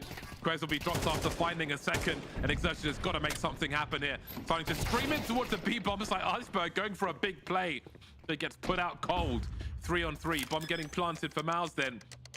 Must-win situation for them. Big pressure on Sashi. Can they deliver here? Cabby and Mister coming in from Secret. There are kits on all three players. They've got the extra time. They've got to smoke for a choke point should they want to use it. There's Exertion showing presence now. Also telegraphs where the CTs are going. That clock is ticking, and this is looking very difficult indeed. Who starts to peak first? It's going to be painful to find out where these MOUZ players are. Maybe for Cabby, indeed it will be. But look at these trades coming through. Exertion, the last one left. Is there time to get on this bomb as well? I think there might be. That looked impossible, but I think they've done it. Indeed, they have. Sashi take Nuke from MOUZ, 13-11. Sashi themselves looked like they were on the edge of their seats as that defuse was coming in, but they get the map and the celebrations on the first map win coming through, because that took everything out of them. That went absolutely down to the wire, and credit to them on that retake. They played every second of that clock. I thought they might have taken too long, but they're able to get it over the line. What a map win for Sashi. Listen, still more work to do, but that is a great start to the series for them, and great to see them competing here. That was a hell of a fight from Sashi and a victory to be proud of. That was made difficult time, and again, they showed depth. They showed how to fight back from adversity. They showed how to get the 5 versus 4s. We saw all kinds of looks from Sashi in that game, and I think that's very promising, especially for a team who have come in through qualifiers. I don't think you could ask for more from that squad. Yeah, absolutely, and especially doing it in a really tight round at the end there. I felt like in some of the earlier rounds, they were struggling in those late round scenarios when it gets into those 3v3s. But that time, they actually show more composure. They showed they were the better team in that round. I think Exertion just gets caught out at the end behind his smoke. He doesn't know what to do. He feels like he's under pressure. He goes through and gets caught out with such little time left. So yeah, massive credit to Sashi. I think a hard-earned win. I'm sure they prepped really hard for that map, and goes to show that, yeah, you can just pick your strength here. Even though it's a good map for MOUZ, better. Yeah, I think picking Nuke as an underdog is always a scary prospect, at least from a viewer perspective. But boy, did they deliver. They showed confidence from the start. They had a strong showing in their pistol rounds. And again, everybody delivering under pressure, working as a unit when they needed to. Again, you always need to on a map such as Nuke. So again, all the indicators are there for Sashi at the beginning of this series. Of course, picking Nuke, they won their pick as well. And I think that could be, looking at the bigger picture, that could be for some teams where they falter, winning their pick and coming into the second one with confidence, maybe taking their foot off the gas. They're still playing against MOUZ, so that's something they'll have to keep in the forefront of their minds if they are to be successful over the series. But again, a huge effort on Nuke. That was very, very engaging to watch. But what about the MOUZ perspective? Regardless of who's picked what, I think in this series, they're probably feeling like they should win all the maps picked. Yeah, they still feel like they should be fine. Listen, you know, that is Sashi's map pick. And I think MOUZ, honestly, looked pretty good here. I just think Sashi looked great. Like, I will say, obviously, Sashi winning both pistols helped them. But even then, you know, MOUZ were able to bounce back after that second half pistol. They won the force back. Then Sashi had to force themselves. It was a massive war back and forth. And listen, the pistol rounds are even more important in CS2. We all know that. So yeah, great to see from Sashi. I think for MOUZ though, as you said, their individuals still looked solid. The team play looked solid. I actually think this was just Sashi, performing way better than you might expect here. And I still think MOUZ should feel confident in themselves, but you never know. Sometimes a close map loss like that can rock a team. Banger of a map, but will it be a banger of a match? Because there's at least one more map to come. Ancient is after the break.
You ever wondered how a Hollywood movie is shot?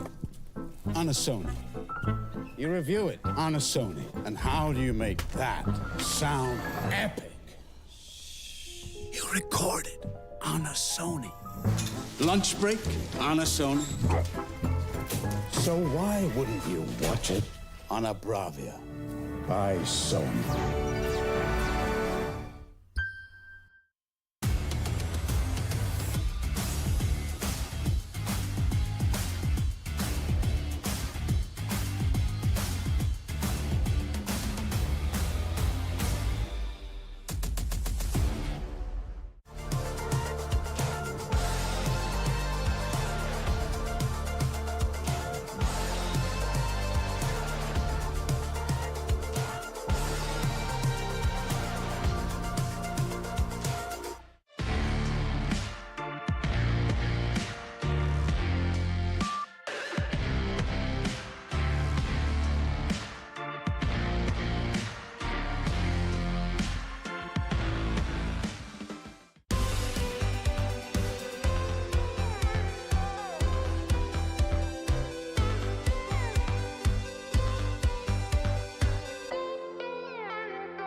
We return for our second game of the series. Ancient is upon us. Now Nuke is all complete. Sashi with a 1-0 lead. A well fought for victory on Nuke leaves them feeling good, feeling confident on Ancient. But what to expect of Ancient? Because the work is not done yet for Sashi. Yeah, it's I think a good sign, let's be real, that Sashi were able to win that first map. But you would think this is where MOUZ can come into their own. And it's also a scenario where MOUZ, I don't think they've picked Ancient like too often in the past, but you're coming off of a player break, so I'm sure they would have had time to decide what maps they want to get up to speed. They potentially even just looked at the maps they thought that Sashi were weak on, because it is one of the lower win rate maps for Sashi, and that is one of the strengths I think MOUZ have. They have such a broad map pool that they're able to come into this and likely come in with a bit of a punish here. So we'll see if that does indeed prove to be the case, but I don't think MOUZ should be too concerned about that first map overall. Yes, they lost, but I think they did look pretty solid, and they should absolutely believe in themselves to come back into this series as the big favorites. Yeah, I think a loss on that map is a credit to how good their opponent was, really. And into Ancient we go.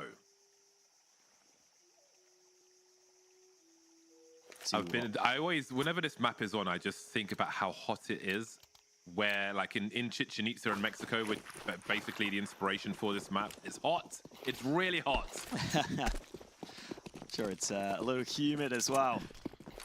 Let's see what these dualies can do then on the B site. Mister into position. Look at this, a complete shutdown with the flash to help. MOUZ get nothing.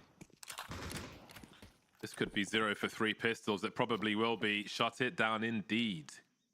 No footsteps. They barely break terra firma on that bomb site. How long and drawn out will it be then? Lucky looks a little bit like Hobbit. Second cousin, maybe. Yeah, I can see it. Especially with the, well, there's the one. hair now. Much more to be done, though. Minute on the clock, and this is awkward for the CT. It's awkward for Sashi, a scenario like this where you get close enough to the clock and it's just a one shot, and you don't want to give up the opportunities to get shot in the face too easily. So Lucky will just hold his position, look for any nasty flanks while things become more urgent on that B bomb site for the remainder of MOUZ. Just looking for the headshots, trying to avoid getting traded, showing some presence on one side, looking for a frag on the other. Getting dicey now. So everybody gets some tags here and there. CT starting to swing together though and deal with it, but hold on a second, it's Yimfat. Guess who? With 20 seconds, there could be a bomb plant in this, but he's only got 3 shots left in the magazine, and he'll be put out of his misery. You saw it happening, you often do when it's him, but not this time. Oh, again, he shows that ability to just get those quick double kills that he's just so known for, that he's so good at. But unfortunately not able to get much more. Yeah, as you said, it was a little awkward for Sashi briefly, just because Lucky doesn't want to get up close and go down, and he ends up being somewhat far away from the site. So once those 2 kills come in, there was the chance for Yinfat to isolate the fight. Unfortunately, didn't have the ammo to get the job done. And that means that MOUZ will decide to save here. No bomb plant for them as they got bounced out of that B bomb site. Let's see what they can do. Oh, wow, that flash. Whoa, hang on a second. 2 kills. Okay, maybe got a little too excited, but that's still crazy. They'll collect a firearm as well, a primary weapon in a nothing round. There could be more in this for MOUZ. Sashi don't want this to be more expensive than it has already become. Lucky, he really wants to thin these numbers out. The HG's gonna do big damage though. With an MP9 in their hands, this changes everything. So awkward for Sashi. Do you concentrate on range where you can? You can see them falling back from B. They've got no presence in mid. They need to keep eyes on that. And now MOUZ can jiggle, even with no Kevlar. There might be a bit of jiggling to be done here. A bit. That's all of the jiggling Shuhei will do. You see, he gives the sound cues that he's running away. Looks for a big swing, but Mr. gets there eventually. This is nerve-wracking for Sashi. Longest 35 seconds of their lives. Bomb on the B bomb site now. Torsi's got a bomb plant in this. They can really force the action here with Sashi. And that MP9 continues. Torsi can have a big swing with that. Kevlar or none. And buy some time as well. Mr. going in first. And now it's down to that MP9, but there'll be no more damage left. And that will surely be a sigh of relief, an exhale of relief for Sashi. And that nade made things so interesting. And how often do you see a nade do that much damage? That's what we want to see more of. Nades that actually get rewarded the damage that they deserve. And I like that Shuhei actually just basically runs distraction with that Glock in top mid. He really just drew the attention away for a few seconds to allow that bomb to get snuck into the site. Honestly, they had a chance there. They had a real chance. If they win that first fight, if one of those shots lands from Torsi, suddenly it could be a different story. And still, the bomb plant will absolutely help them. Even more money into this round. Perfect nades. We'll see if Sashi can hold against the full buy from MOUZ.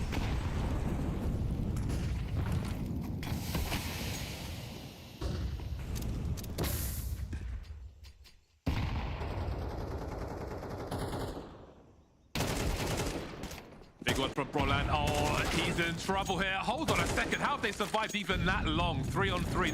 That'll be the advantage for the T side then, as Sashi will scramble to get over to that A bomb site. In they go, MOUZ, taking that map control very quickly, very urgently indeed. There is a flank on the way from Iceberg. 2 of the 3 with the fuse kit, so maybe there's a play to be had, but he'll have to start walking, otherwise he will be heard from that donut position.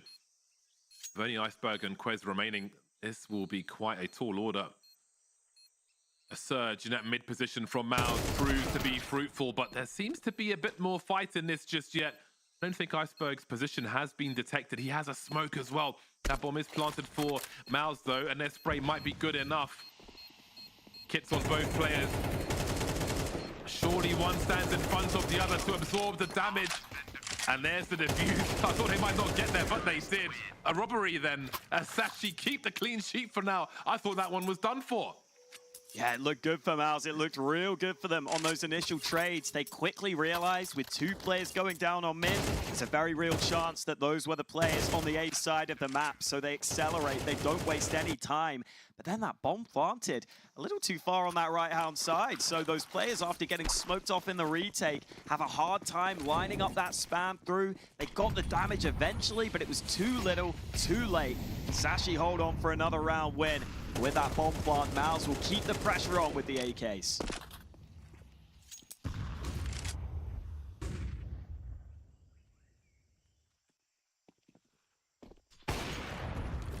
Oh, and that'll do Look at the nicely. support for the rifle as well. Brilliant stuff. That's a great start from Sashi. When you see the AWP, it's always good to look at the rifle support around it also. It wasn't necessarily needed on that occasion. Some more action to be had later then. with regards to that. But this is a very promising start from Sashi. A 5-on-3. Now, MOUZ are one of those teams that have the individual prowess to turn things around, but a 2-on-5 might be a little too much to ask. The flash is coming through also. This will be a difficult start for MOUZ then. An arid landscape in more ways than one. Great timing to stand in the swamp when I say that. Not quite arid there. But generally speaking, it's quite arid. You can see it, yeah? It's arid. He's like, it's like he's looking at it to be like, no, but it's quite wet here actually. Thanks, Torzi. Proving you wrong. Wow. That was a similar round from MOUZ on the initial mid play to the previous, except this time Sashi were just sitting way further back and they had that AWP trained up above. So without the utility being effective on towards Lucky, it was a pretty easy opening shot. And from there, MOUZ don't really find any way into the round. They just slowly lose their numbers on mid and then try and make that play on B that gets denied. And that was the moment where Sashi's money could have been broken if MOUZ won that round. But now they will get a bit of money in the bank thanks to having all 5 alive. And maybe this does start to get a little concerning, a little sketchy for MOUZ. 4-0 down. Very real chance that could turn to 5. Their buy should be limited into this round. It only takes so long before you start to get a little scared if you're on the MOUZ side. Just a little.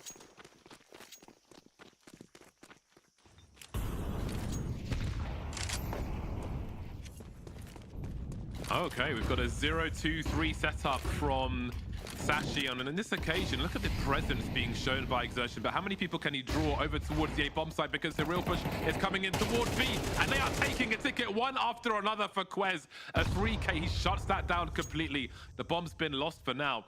A promising offering from MOUZ, but it was utterly denied by Sashi. There was some hesitation, you could see it in the movement there, as there was some concern towards the A-bomb site, but it didn't really fully abandon that B area. They wanted more evidence before they were going to do that. I really do like this Sashi team. This is impressive what we've seen from them so far. Yeah, credit to Sashi. I think a lot of less experienced teams, that's the sort of round they might fall for a little too hard. They might get a little too stressed. But they clearly always have a good understanding of what's going on the map. This round isn't done yet, though. Bomb may be down on the floor. But there are MOUZ players ready to move into position. That smoke makes things awkward, though. And the swing is nicely timed from Quez. He could be on for another ace in this series. He'll be denied by Shuhei, but out in the open, not much he can do on the edge of that smoke. Mister will deny any chance of the clutch, secure the 5-0 lead. I've got to say, credit to Quez. He's been playing very well in this series, and he's normally the lowest rated player on Sashi, so that's a big step up from him, making the difference right now.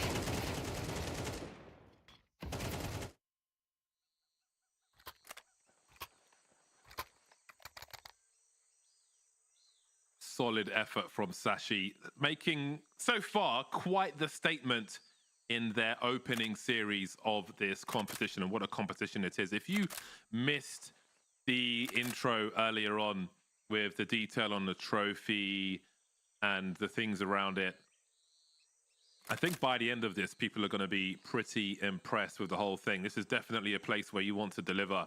And so far, Sashi are doing exactly that against stiff competition, to put it mildly. For the teams heading to the losers bracket, only one of those teams will make it through to the playoffs to join the other 7 teams who make it from the round of 14. Resurrection being the right word for that. Anyway, into another buy round for MOUZ. They are well equipped for this one, trying to catch the CTs, going for these aggressive positions. I love that Sashi are changing up their aggression again. Let's not forget, last round it was a 0-2-3 setup. This time there's plenty of presence towards A. Yeah, MOUZ at least seem to finally have that mid control without having to take any losses or take any initial frags, as they did in that one round where they got onto A and lost. Here comes aggression from Sashi, though. This could be well timed. Lucky on the angle gets one. Iceberg gets another. That's the bomb dropped. And suddenly the round has gone very wrong for MOUZ. But it could still be salvaged here. Brolan brings one back, and they're going to fight him aggressively. And Brolan makes it a double. He should go down, but Lucky doesn't have the rifle. And so the AWP fires wide, and Brolan's going to get away with it. Wonderful stuff. Faking the kill cam as well. Going back for a second. Great timing from him.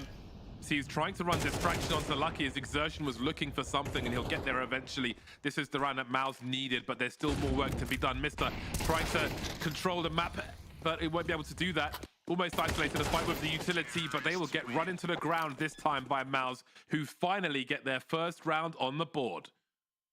And that's exactly what MOUZ can do to you at any moment. You almost forget.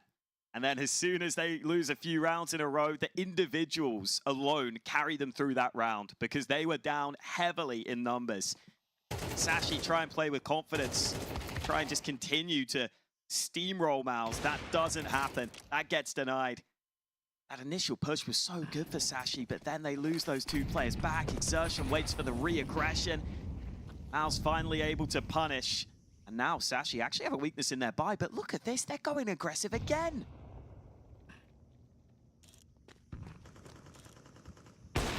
Oh, swing and a miss from Torzi, and he's lost the bomb. That guy actually surrounded now. If Iceberg picks up this frag onto Yimpat, then they're in so much trouble. Lucky's here for support, goes for the rifle, but that costs him.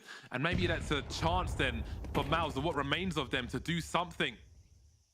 Sertion trying to find that bomb. Brolan dropping Cabby in the meantime, and suddenly the numbers become thin for Sashi as well. Quite a dicey round then. Quite an expensive round also. Both teams trying to stabilize at this point.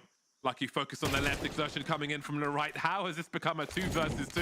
What a big opportunity for Sashi. And now they are isolated away from that bomb. Oh, Exertion nabbed it. He just got it. And now he has a clear run into this A site where Brolan will wait for him. And now it will be a bomb plant with utility for the post plant on MOUZ. They have a molly as well. So there is that smoke in the hands of Quez. We'll see if that can come into play for any smoke diffuse shenanigans. Brolan, though, actually just going to lurk his way through mid. And what about this timing? Sashi will surely never expect to have to look behind them. Exertion's up top as well. He can just try and delay. He'll get one. He'll get traded. But Brolan arrives from the back. He can just completely wipe this smoke and get the frag. Beautifully played by Brolan. And MOUZ fire back with a second round. That was a really big round, and MOUZ had to dig deep for that one. And that's one of the special advantages, the special attributes to a team as big, as strong as this, as highly ranked as a team like MOUZ is, that depth, the individual power to claw back around such as that, which they had no right winning at some point, and turn it around and keep themselves in the game. Wonderful work from MOUZ. Brutal for Sashi. But again, we've got a really good series. These are really well-matched teams, it seems. And I was wondering about how Ancient would play out. I mean, so far, it's playing out excellently from a viewer perspective. Again, sometimes a team goes through the qualifiers and then they might not have the depth for a series, especially versus a team as strong as MOUZ. Sashi are proving that so far they do. And MOUZ are fighting to keep themselves in this series as well. Early grenades going out. Nothing purchased whatsoever by Sashi. They're here for the long run. Yeah, that's why that was such a critical round for MOUZ to win. And again, it's the individuals that do it. They finally break that bank balance of Sashi. That will make a huge difference here in this half. Oh, wow, they nearly got caught there. Torji low on health. He's got Yimpat to help him, and Yimpat's spray is just so good. Nothing doing for Sashi. And now MOUZ back into this map. And for Sashi, I love the way they've played with so much confidence, with so much aggression. They turned it into a brawl. They turned it into a scrap in those earlier rounds. But now that MOUZ have weathered that storm, can they keep that up? That's a big question here.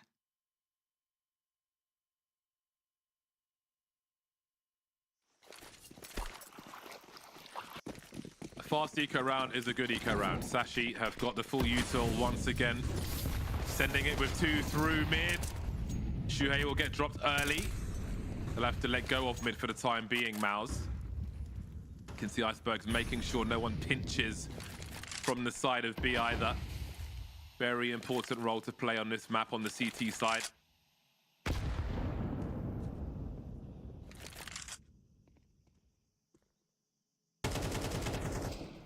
Early 5v4 for the CTs. There are 3 mollies for MOUZ. A lot of dry peeking to be done with these AK-47s, but they've got the tools for the job, that's for certain. Sashi will be focused on delaying as much as possible. You can see Iceberg holding one of the 3 smokes the CTs have at present. But what about this mid area then? Mr. can't see it. His own smoke will deny him that pleasure. And Cabby will have to go and have a look. Oh, this big duel. Oh, the timing! Quez. That is such a big frag. That could have changed everything. Could have been 2. There's 2 on the site though. 2 versus 4 for MOUZ. Cabby almost made his way towards the bomb. And again, MOUZ are in clutch mode. They are ready to take this one. 2 on 3, and Torzi's ready for a 3rd. He might be on for the ace here, but Lucky will deny him. That leaves Yimfat in the clutch, and we know what he's capable of. And there's another example. MOUZ squeezing through once again. Oh, this might just be brutal for Sashi. This might be too much for them to take at this point. How are they losing these rounds? They have to be asking themselves. They're doing everything right. They're getting into great positions, and their MOUZ are just pulling it out of their ass every time. It is absolutely wild. But that's the ability these MOUZ players have. Again, Yimpat with that quick time to kill. They don't trade Torji quickly enough, and now they're on pistols on the Sashi side again.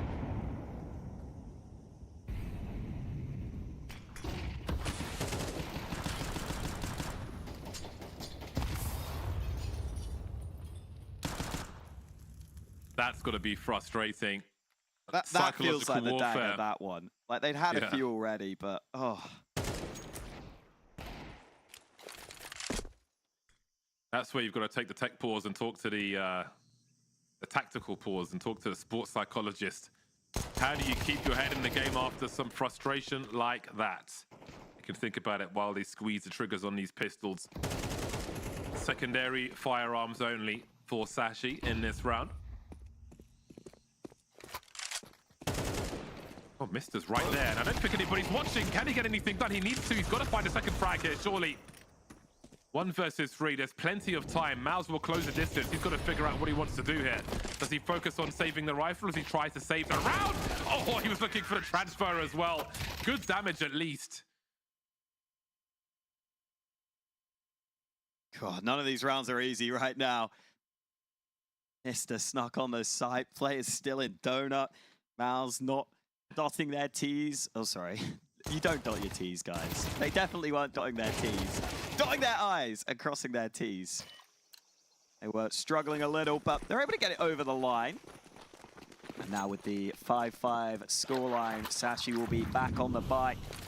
All out for Lucky again this time. He's taking it over to that B-bomb site. They're leaving A exposed early, as is often the case on this map. And they'll just put that molly in to make sure that there's not a swarm onto the site. Look at that nade onto Mister, though. Half health already.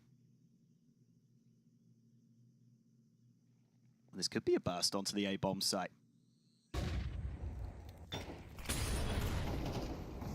Flashes coming through. Mister and Cabby. Yeah, in fact, he's just so good, isn't he? He is so good. Sometimes, if not often, if not always, the last one you want to see coming your way. Don't think Mister saw any of that. Lots of bullets going through the smoke and mostly being received by Sashi. 3 versus 5 with few positions around this bomb site. You really have to ask yourself if you want to go for this. I feel like their percentages are really low here. And it seems they will try to creep away. Hold on to what they have. They could maybe buy around it. 3 rifles is often enough. Be the tipping point for them to continue. MOUZ getting stronger, it feels like, as this game continues. Keeping the CTs poor, keeping their economy on the edge will be a great advantage to them. Bronan loves hunting through these smoke grenades. Almost, but not quite. MOUZ pulling it back completely. A 6-5 lead for them from 5-0 down. What a devastating turn of events for Sashi. I was about to say that Yimpat is someone who clearly plays beyond his years, but I think that's even an understatement. He's 17, Yimpat. It just does not feel like that. When you watch him play, it feels like he's a veteran with how he just completely casually wins these rounds. It is incredible for a player to do what he's doing at this age, because it feels like he's been around for a little longer because he was on MOUZ NXT. But still just 17. Absolutely absurd. What were you doing when you were 17? You don't want to know, James. You were a waste man, weren't you? I probably was just playing Counter-Strike. Just, you know, badly. Yep. Scouts knives. Oh, dear. Well, let's see if MOUZ can come away from the half with the lead. 7-5 is what they will be aiming for. As for Sashi, how much more of this can they handle? Can they keep their heads in this one as the underdogs? Roland again going for this move. This time might try and go into cave. Roland actually has snuck through the smoke, while Shuhei also sneaks towards this B site. This could be explosive. Smoke will deny for now. Shuhei sticks around and wins that fight. The molly so well placed, and he's not slowing down. Mister doesn't need to get there in time because Iceberg will finish off the job. Sashi holding for now, just about. Towards getting tagged, 3 remain will still be dangerous, as we have seen from MOUZ. Everything to play for in this one. Oof. Ooh, hey, when that happens.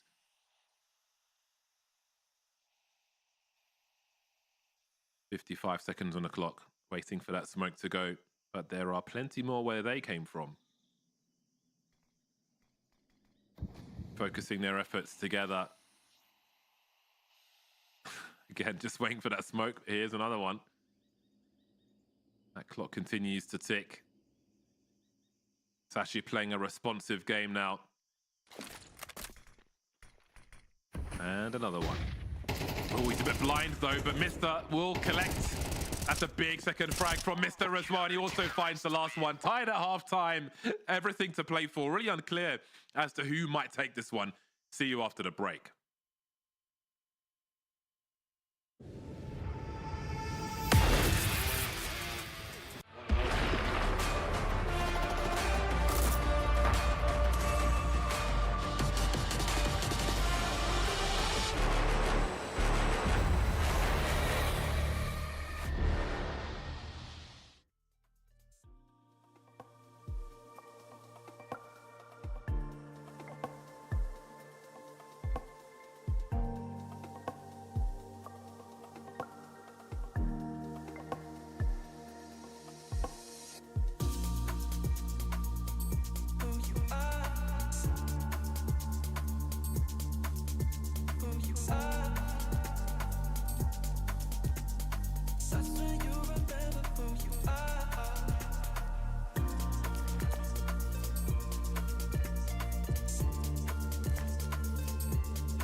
لحظات البداية عاشت معنا. كنا نحسبها وقت للتسلية بس. نحسبها بس ذكريات. عبود أعطي أختك اليد يا ولد. ابتكرنا فيها ابتكارات، وإذا بغينا قلبناها خرافات. كنا نحسبها بس لمة وصحبة وسهرات. انتبه نوب ترى نوب. لكن كنا نشوف عالم ما حد يشوفه. فيتو يشغل وقته بشيء يفيده. الله عليك على اليد سود. عالم كبر وعاش فينا. عالم الحماس فيه يوصلك كل مرة لحلم أصعب، بس ما يصعب عليك. بارد معك وين ما تروح.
We return for the second half of Ancient, and we have to start asking if MOUZ are heading towards the losers bracket.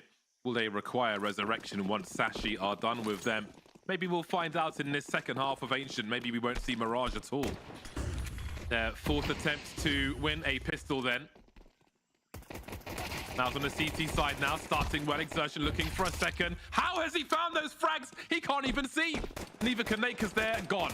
Bombs in the middle of mid, and Quez is the last man standing. Finally, something perhaps in MOUZ's favor, unless Quez can do something about this. He's got to drop Shuhei as well, and he will. Game on, 1 versus 2. There is still more to play for. Just when you thought it was safe for MOUZ to win a pistol round, Quez has got more work to do, and he's got plenty of time to do it as well. The CT's isolated, and Quez is wondering if someone's coming in from the back, and he is correct, and he's found the frag as well. That's 3. He needs 1 more. Brolan's got double pistols, though, and he continues to jiggle. Brolan's got the sound cues.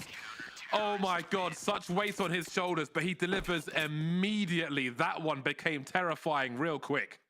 Yeah, it's a fantastic decision by Brolan there. After his teammate goes down, he realizes he's got that window of opportunity to get up close, and that is never the type of angle that is going to be pre-aimed. You're never going to be at head height for that close range angle. So credit to Brolan, he had to make that move there. He knew that was the right call, but still so close. Considering Exertion got them off to that great start.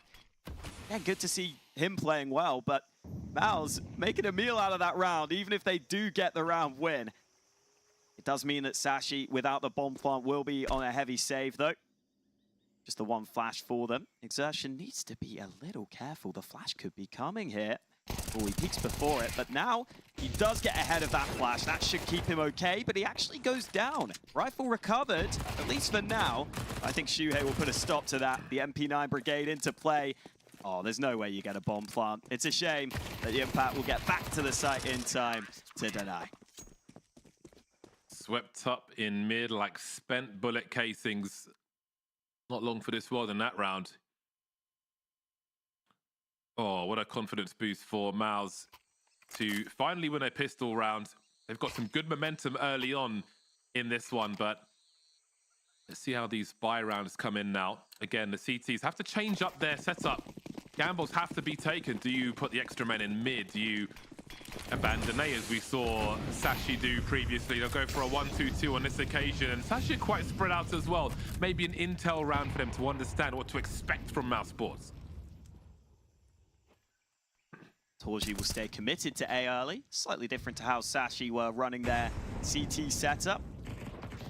He's just got a molly in hand in case he gets pushed, but it looks like Sashi happy to spread across the map. Exertion forced away by the flames, so that will allow Sashi to slowly gain control. And look at this, the sneak into the B bomb site, and Brolan with the FAMAS gets caught. And now Iceberg phases the smoke. He will go down.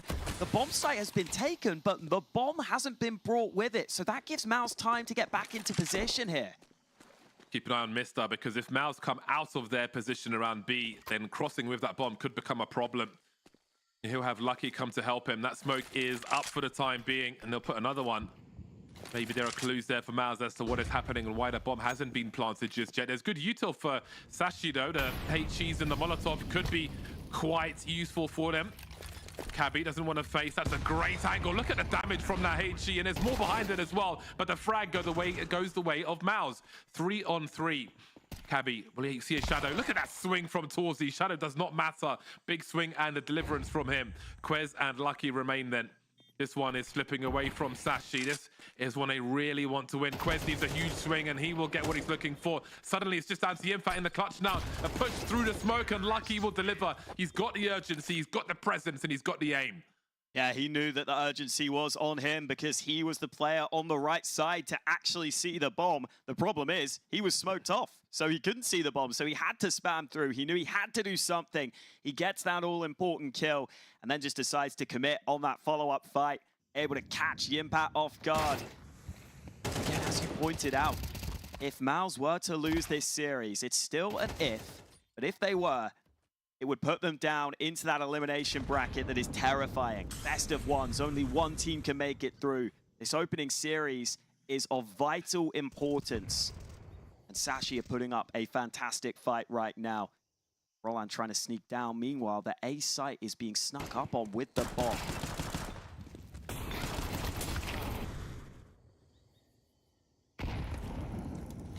So many numbers here. Yimfat trying to buy time, but Sashi are not committed to this necessarily. Cabby has heard the retreat of Brolan as well. Doesn't know what else might be around, but he heard him fall back around that B bomb site. So they'll take a little map control there and try to understand what might be happening elsewhere. Still over a minute on the clock for Sashi. I think you can see Cabby taking some liberties and assuming, okay, if I heard that player run back, I can at least take this initial portion of cave. And that will help if they do want to commit into this B site later on. The only issue for Sashi is normally when you hit that B site, you want 2 smokes. You want to be able to smoke off both sides of the back of the site. Currently, they only have that 1 smoke available. So that might lead to them going a little more aggressive, maybe even being willing to just take fights, just go with the flashes instead. Currently testing the waters, and it looks like this B site will be the end goal here.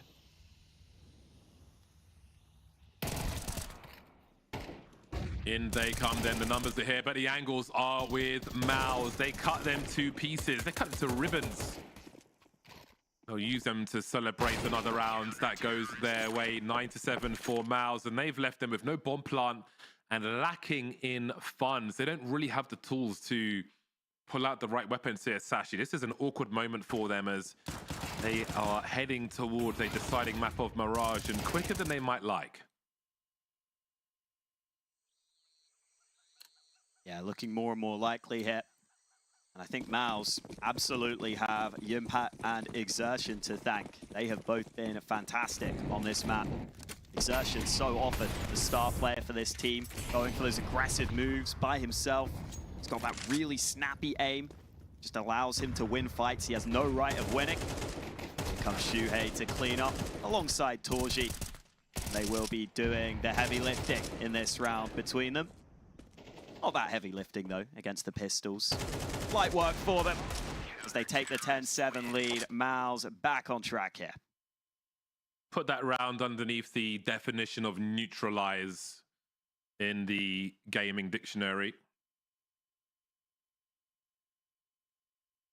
Nice pad for MOUZ now. Their seats are comfortable. But we know the Sashi team have been able to claw back rounds from difficult situations as well. Nothing is guaranteed in this series. That much has been true from Nuke to Ancient.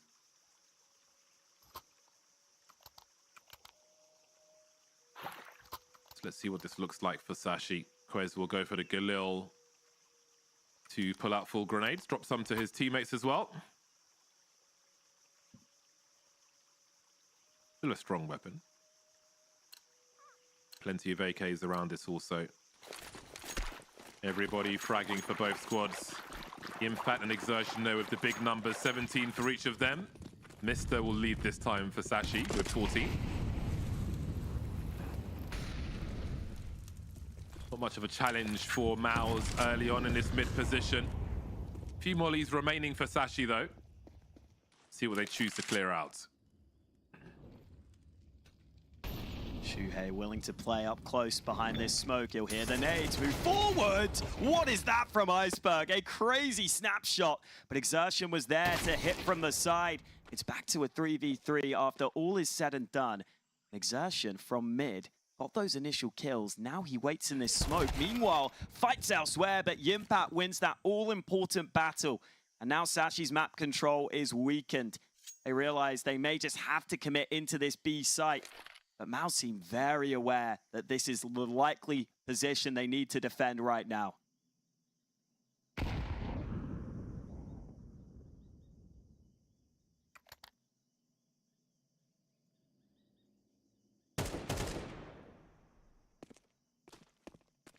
Ooh, this could be a good adjustment from Sashi. Realizing that Exertion's been forced off mid, they can come back and pressure this A site. Quick info for Exertion, good position as well. High urgency for Sashi with the time on the clock. Might be okay for a bomb plant though, but Mister doesn't see Exertion there. Not expecting that peak. And Lucky's got to try and force the action before the numbers overwhelm him. And he might just do that. So close, but of course it's Yimfat to get that last frag. 10 HP in a dream. 11 rounds for MOUZ. I mean, again, it's just a Yimpat and Exertion show. They get all the kills between them. A triple from Exertion and a brilliant decision to sprint back to that A bomb site. He was spotted at the backside of mid, and he realized, I can just about beat them here. He beats them into position. He sprints onto the site. They never expect him to be there so soon. He gets that freebie, but it still had to be Yimpat, low on health, absolutely nailing the headshot. And now for Sashi, 11-7 down. They at least still have a bye, but it is mostly Galil's into this one. Again, MOUZ just continue to scrape these rounds, but it's given them a very good lead on the scoreline now.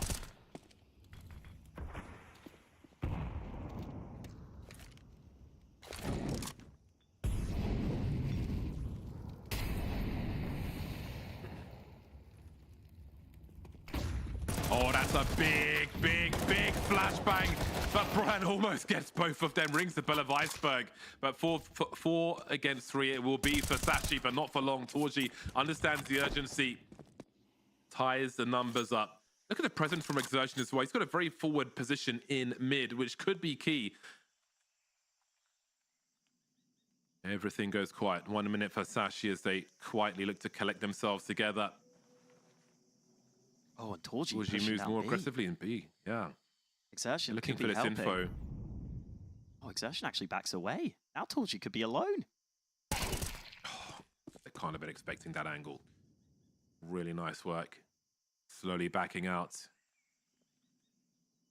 Oh, Exertion catching Lucky. Quez here as well. Down to a 2-on-2, but Lucky won't survive this. Surely he won't.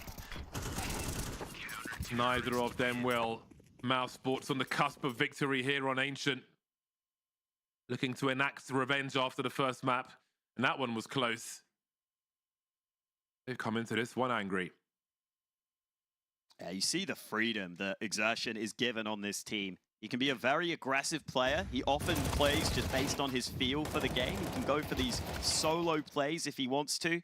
It works out nicely there, even if he doesn't really get frags. Just the info and the position he's in, it helps tremendously in that 3-on-3. And you see that as it allows the big rotation to come in. It allows Yimpat to be on the right side if needed. You've got to remember, this was a 5-0 lead for Sashi in the first half. This has been an impressive turnaround from MOUZ, but it hasn't really felt like a landslide for MOUZ. It's felt like so many rounds have been close, but they've just always had that slight edge.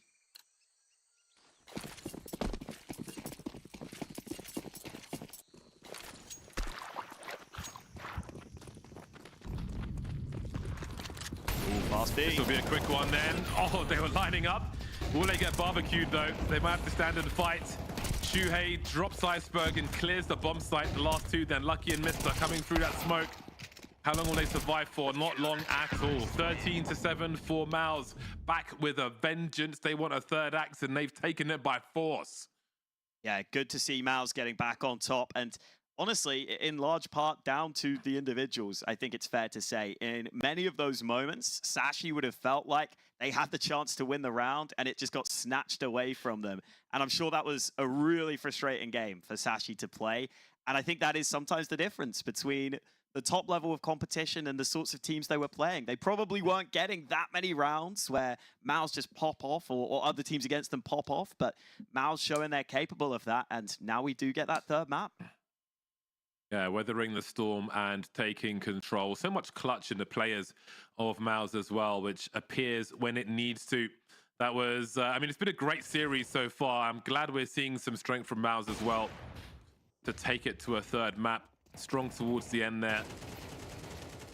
And this will be a good test for Sashi again, regardless of who wins overall. I just think the measure of them, the having to dig deep all the way to the third map versus a team like MOUZ would be a great test for them, win or lose in the opening series there at Esports World Cup. Yeah, absolutely. And, you know, meanwhile, on the MOUZ side, it's so important for them that they do win this opening series because they actually ended up only playing, you know, Dallas towards the end of last season, which they ended up losing pretty badly, actually, in the group stage. Before that, they were able to win a couple of tournaments. But I think they really probably want to prove, after a poor showing at Dallas, that that was just a one-off. I think they said they were a little tired. I think they may have taken a break before that. So now they should be very fresh, very refreshed coming into this tournament. And they're the sort of team that honestly could be trying to prove that they're the best team in the world. I think they're genuinely at that sort of caliber with recent results we've seen. They're trying to prove they're right up there. So important that you come into the first event of the season and get that opening series and go straight to playoffs. So still a hugely important third map for both these teams. You have to wonder if things only get harder from here for Sashi as well. I feel like MOUZ Sports might just peak on Mirage. And having a quick look at the numbers here for Sashi, 65% on Mirage, going up against that versus MOUZ. It's going to be a very tall order to come through on this one, but not long to wait. We're going to head to a break. When we're back, the deciding map between MOUZ and Sashi.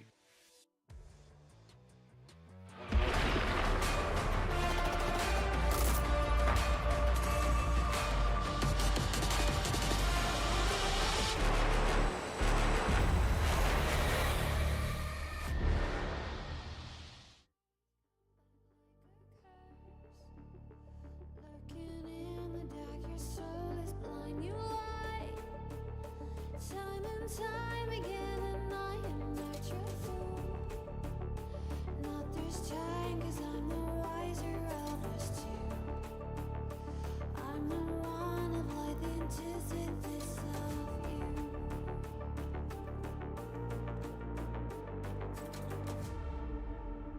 If you shoot, I'll take you.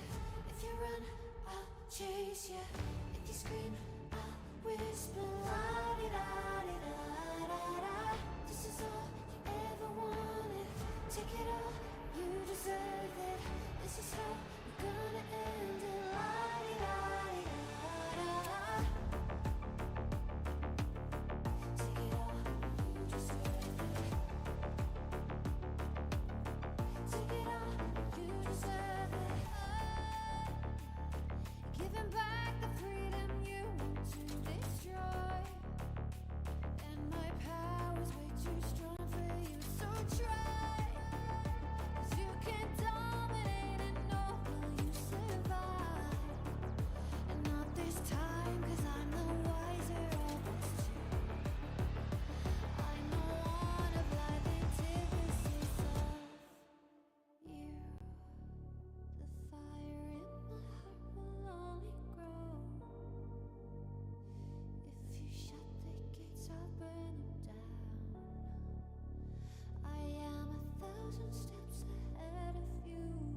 As we move to Mirage, I feel like perhaps we will see the most difficult test for Sashi. Are we heading towards them needing a miracle to come out on top versus MOUZ here on Mirage? It feels like that could be the case, just with how well MOUZ have played individually and how much we know this map can come down to individual plays and individual moves. Yeah, I expect Exertion to have so much freedom all over this map, doing whatever the hell he wants. So that does feel concerning for Sashi when their strength has maybe more been the team play, but we'll see. Maybe they can find a way. It does feel like MOUZ have really come back into this one, though. It will be a knife to decide who starts where. That knife is happening at the moment. So we'll let you know who wins it once it has concluded. A bit of a stalemate for the time being. But again, yeah, I feel like MOUZ, I mean, they were never playing bad. I think it's a bit of a cliche with some matches to say that the higher ranked team or the favorite is playing bad because they lost the map and not really giving credit when it's due to the underdog. So I think Sashi have played a great game so far, but again, as the newer team, I think a test of depth can be measured in different ways. We mentioned within a game on Nuke how that can be measured, but I think over a series as well, it's only going to get more difficult for them. So as we move into Mirage, I didn't see who won the night round, by the way. I was just staring at the camera the whole time. But it looks like MOUZ will be starting on the CT side. Yeah, this will be a great test for Sashi. Not quite sure what to expect on Mirage. We've seen the numbers, and they're about 65% for Sashi, who have been busy regardless of player breaks. So let's see if they've got it in them. I mean, it's been a long series. They've been playing well together. And, you know, being at like 65% or something doesn't mean you're destined to lose. You can still change those numbers. And maybe today is where they change those numbers. Yeah, that's what they've got to be hoping for. Meanwhile, on the MOUZ side, I think, you know, just players you were just playing, you know, the individuals coming through. I think you do want to see maybe more rounds that look more convincing, I suppose you could say. But Mirage has been a really good map for them recently. Like, there's no two ways about it. The last time they played it, it's a 13-4 win against Spirit. No one really beat Spirit like that. So it goes to show how this map seems to suit MOUZ very well in general. And yeah, we expect Sashi to have a tough time. But like you said, off the back of the player break, Sashi have at least been playing a little bit more, a little bit sooner. Maybe they could be a little bit warmer coming into this all-important decider map.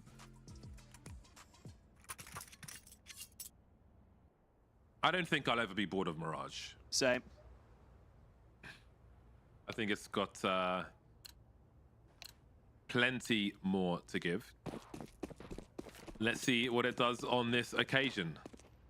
I still remember the old Mirage map that the USA were playing for a few months.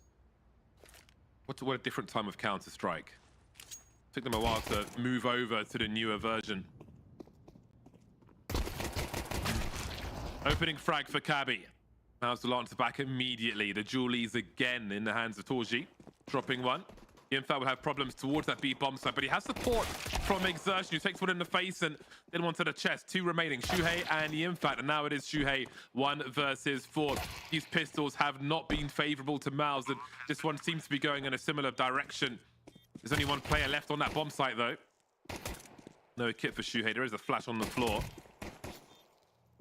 Doesn't know where the other two players are. Looking for a flank that may never come. What is the answer here for Shuhei?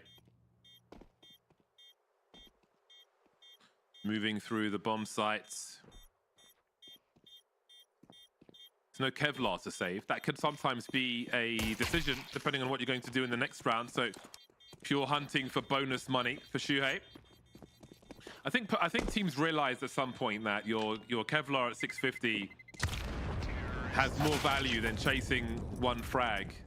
So you see people run away in pistol rounds, but again, he was naked on that occasion and will be put out of his misery towards the end. So Sashi have had a fantastic time with the pistols in this series. And if you look at the scores, they have meant something. They have counted for them. Yeah, definitely been a big benefit for Sashi throughout this series. And they should be able to reap the benefits of it here as well, as they're only against the USPs in this follow-up round. Cabby off to a good start for Sashi as well. Good to see. You want the star players stepping up for Sashi on a map like Mirage to be able to match the ability we saw from MOUZ over on that second map. If we have a look at the radar, we can see there is a setup here for MOUZ where they are looking to swing out of connector with Exertion holding a flash in CT spawn. For the time being, it seems that this will not be the round to find effect with that. And Exertion will move elsewhere. No more moving to be done by Exertion in this round then. Ooh. Mac 10, perfect tool for the job. Yeah, clean kills for the Mac 10. Making a bit of extra money. Iceberg there. And yeah, I always like seeing the pro teams, what they set up on these full eco rounds.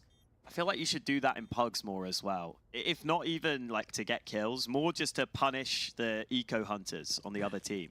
You know, just have a flash ready and just double dink him. Why not? I don't want you getting those easy eco kills. I don't want you padding your stats. This time though, the mid setup dodged by Sashi. So it is the easy 2-0 lead we were all expecting.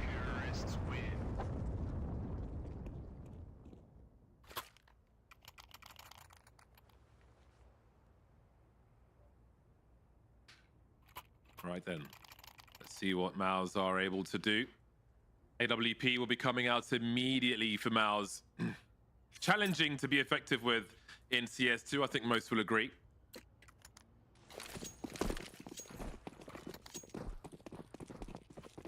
Ollies and smokes abound for MOUZ. Great movement. They know their lineups for top boxes. Cabby's ahead of it already behind that smoke, but he is collected by Exertion with ease. That's a promising start for MOUZ. Early 5-on-4 they were looking for. They'll take some pressure off from that mid position. Exertion may... I'm not sure if he hears the bomb dropped from that position. But Broline will get dropped. That's a great play from Iceberg. Just about spotting Shuhei in the window. 4-on-4 now. Minute 15 on the clock for Sashi. Looks like this B site could be tested, and I'm not sure I'd want to go towards this site, considering how Exertion and Yimpat were playing on that previous map.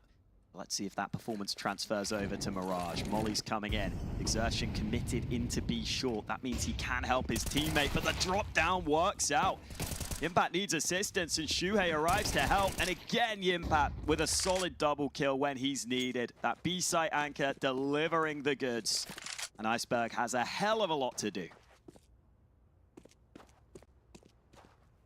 Yeah, we can watch the angle clearing at the very least. Don't know how successful he will be. Promising start, but Yimpat will shut him down quickly, trading urgently to survive for MOUZ. First round collected. Now Torji can have some armor with his AWP. Yeah, that'll be nice for him. Can feel a little more comfortable if he wants to go for an aggressive play. It's a decent A spawn, pretty good. So might try and make the most of that. We'll just use that to come into connector instead. In the meantime, Exertion will try and be helping him from B short. And again, that utility being used on mid, even wiping that smoke to have a little glimpse. But Cabby will cross later instead. So a bit of utility used by MOUZ there, and still Cabby just able to wait it out and cross into top mid. And now they'll try and join him from underpass. I don't think MOUZ are going to do too much to contest this mid control.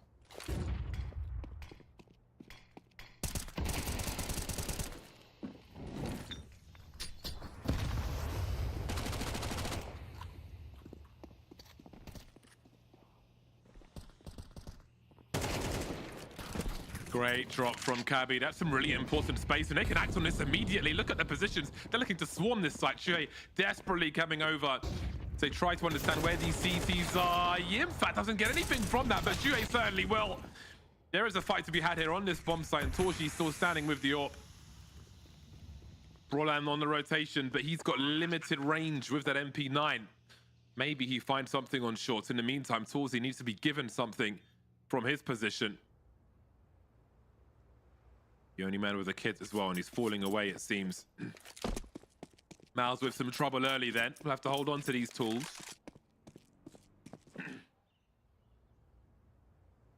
Yeah, and that's a big round from Cabby. And him up against Exertion could be a really key matchup on this map. Because they're both given a lot of those important central positions. They're both given a lot of freedom on their teams. There's one from Brolan on the exits. He'll take a bit of extra cash. Maybe even more. Oh, he forces another man to fall with the bomb. The money on the CT side still not that good, though. But with that saved door, chances. Yeah, those frags are helpful, though, for the long run for MOUZ. I think it was worth the risk, considering he was only holding the MP9 there. Oh. Just helps take the pressure off in the future. We're actually going to go for the force buy here, MOUZ, by the looks of things. There is a tactical timeout right now, called by Sashi. So maybe they're figuring out exactly what MOUZ will go for. The guns from France are coming out. The FAMAS. Go to a train station in France, you'll see the army walking around with these. Maybe that's just when you're there, James. I don't trust Is you. it the FAMAS? Is it Le FAMAS? Le FAMAS, I suppose. I guess it has to be. I'll be going to France with a shotgun soon. I'll ask them what it's called. Going to a shotgun competition in Provence in a few months. Very nice. Gonna be a very long drive. I'm sure. Iceberg then with the Mac 10, and 2 of the 3 players are lacking helmets, so he can have some fun if he is able to have a close range meeting with the likes of Shuhei or Exertion.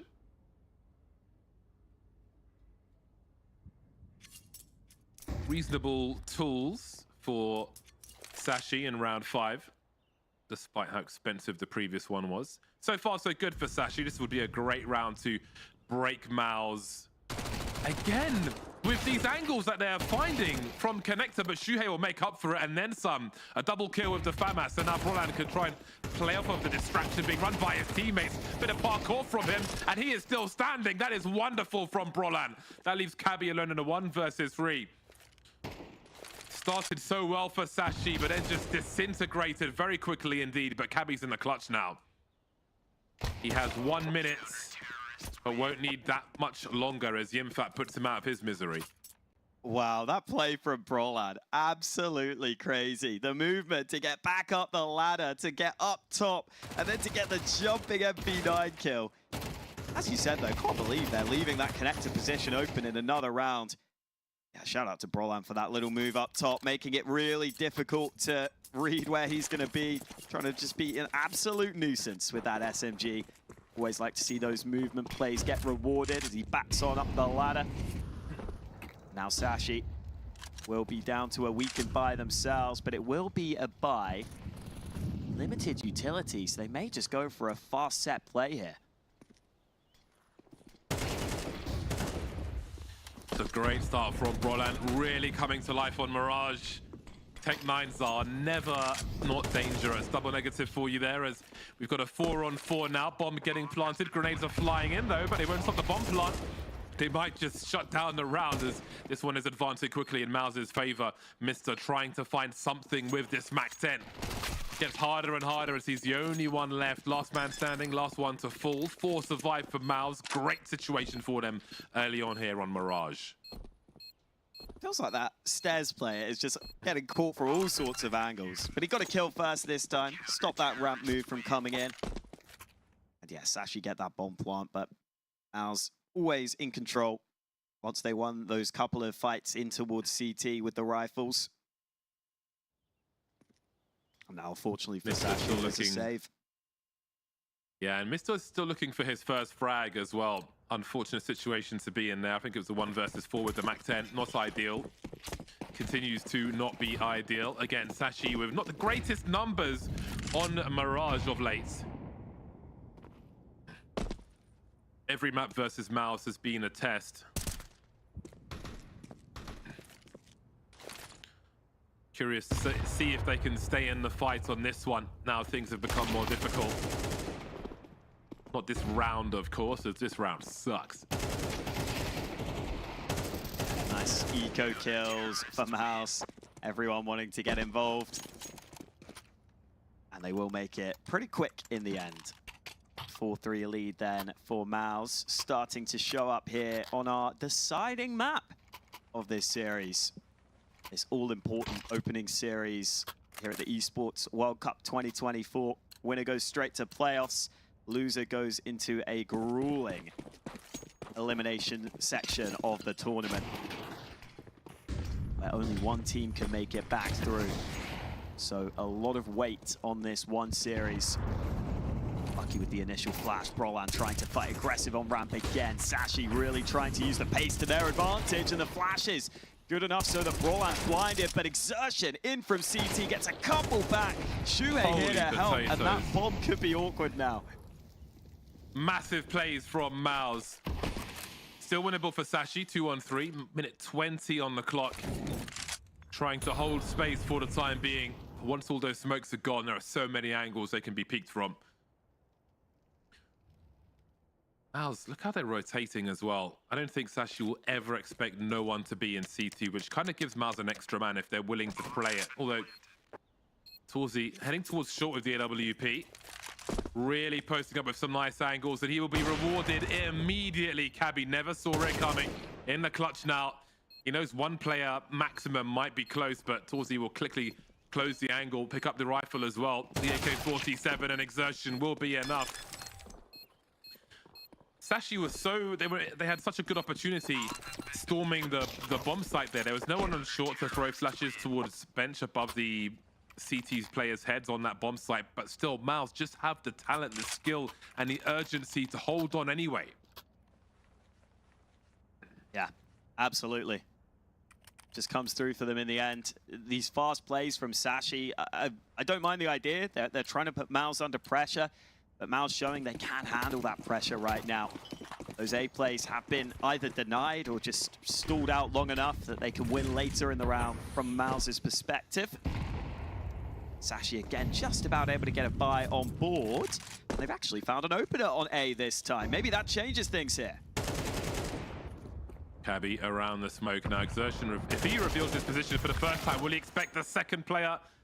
Not on this occasion. 4-on-2, advantage Sashi. And they need this. They need to convert this to keep in the game. Otherwise, MOUZ may run away with this half. They've got such little money in the bank as well. They need to win this with good numbers up. They scrape through with 1-2 people surviving. Who knows if that'll be enough. Not there yet, though.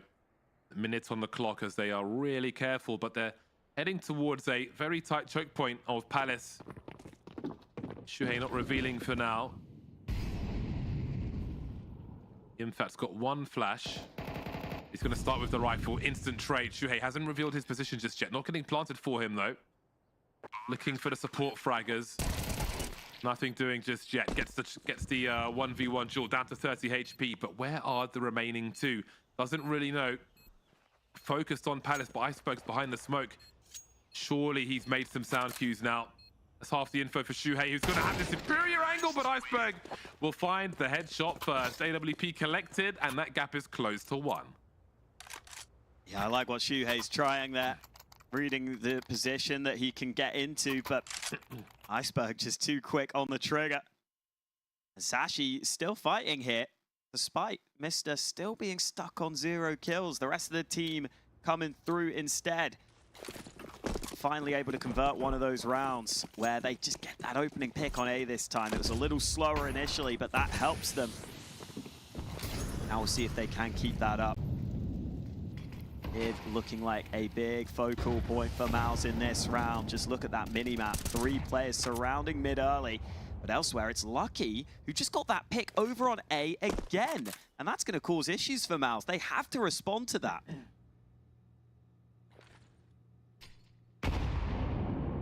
Mr. still looking for his first kill.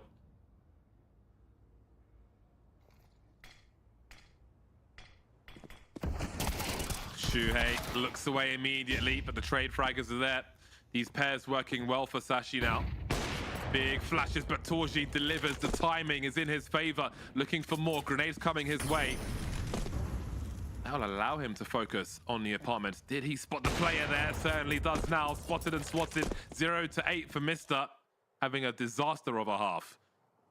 And there were 2. Lucky and Quez. Torzy repositions once again.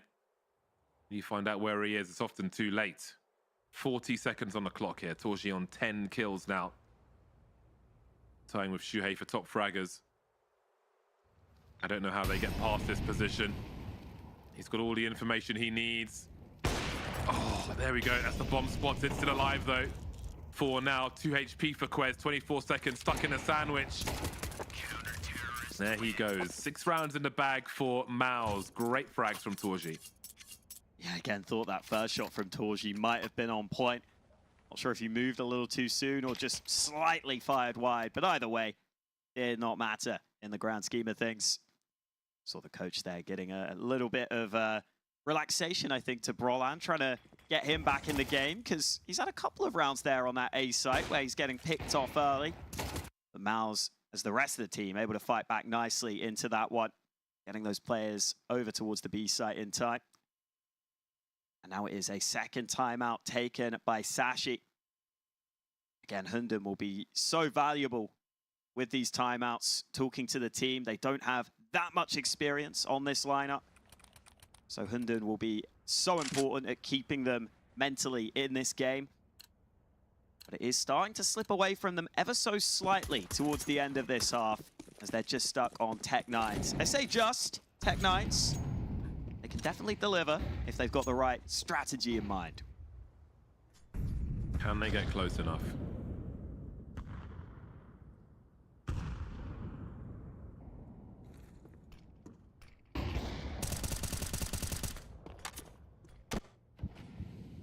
Sashi were favored by the viewers at the beginning of this series.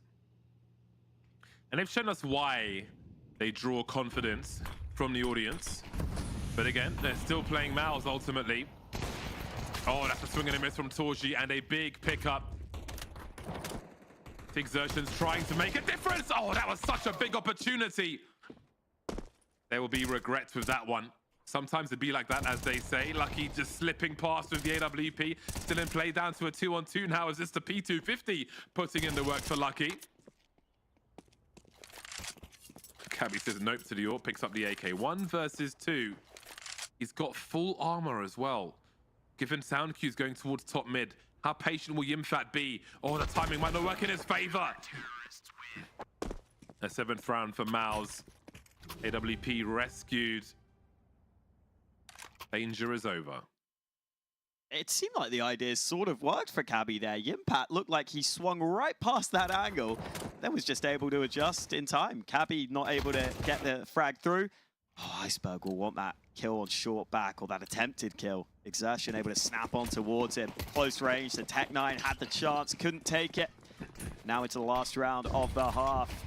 The AKs are here for Sashi, but they could really do with getting this final T round to keep it close heading into the half.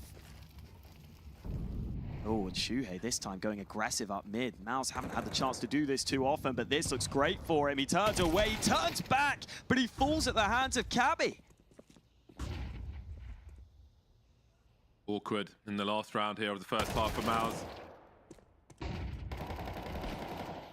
Exertion on the way, Brolan running distraction, collecting multiples. I don't know how much is left in this one for Sashi, although this KO might change everything. They don't know where Yimfat is, they do now. Suddenly a 4v2 is a 2v2. That bomb still needs to get to the site, and it's doing exactly that. Lucky looks away just as Brolan comes through, denies the bomb plant. Now Torsi has all the information, and Lucky does not. May walk into a trap here. Oh, did he see Torsi? Someone must have spotted it on his screen. And now he realizes where he is. So close, but not yet. A much needed last round for Sashi, keeping it close at halftime. 2 rounds in it as MOUZ lead. Last round of the series concludes after this break.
Honor 200 series, the best portrait phone AI empowered. Studio level, AI portrait camera, 3 hardcore portrait modes. Color, vibrant and classic to capture portraits that truly stand out. AI empowered magic portal. Snapdragon 8S Gen 3 AI chipset. 5,200 milliampere per hours silicon carbon battery, 100 watt, Honor Supercharge. This is Honor 200 series.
Last half concludes after the break. Not last round. 2 rounds ahead now are MOUZ.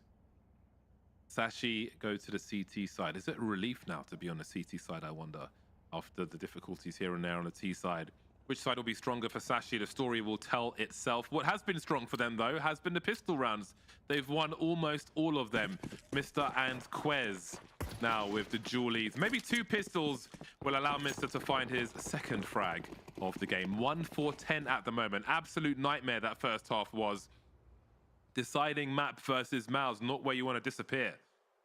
Got a lot of numbers for MOUZ towards this B bomb site, and Quez is expectant. He'll isolate the fights at the very least, but be traded immediately, and that can allow the floodgates to come in. They will stream the bomb site now, MOUZ. They'll be all over the shop. And look at these choke points, just a door for Iceberg to have a look at. This is not great for Sashi whatsoever. He's going to take one for the team, but there's no response afterwards. Exertion has the angles, he has the dualies, and he has the frags. Lucky 1 versus 4. Rather you than me. Won't be lucky this time as he gets deleted as well. Yeah. Ooh, BM, I love it. There we go. Much needed pistol round for MOUZ after they struggled in the pistols so far in this series. That could make a big, big difference here because now Sashi will surely be feeling the pressure. This round is a gimme for MOUZ. And that really means that the first gun round for Sashi, if they lose it, it just feels like they're so far down. It feels like you're so far gone. It can so quickly slip away from you. All the hard work of this series might be for nothing if they can't pull something out soon. Mid-play could be a little dicey. Plenty of players here. Oh, a couple of USP kills. It's into a 2-on-2, and that's the bomb dropped.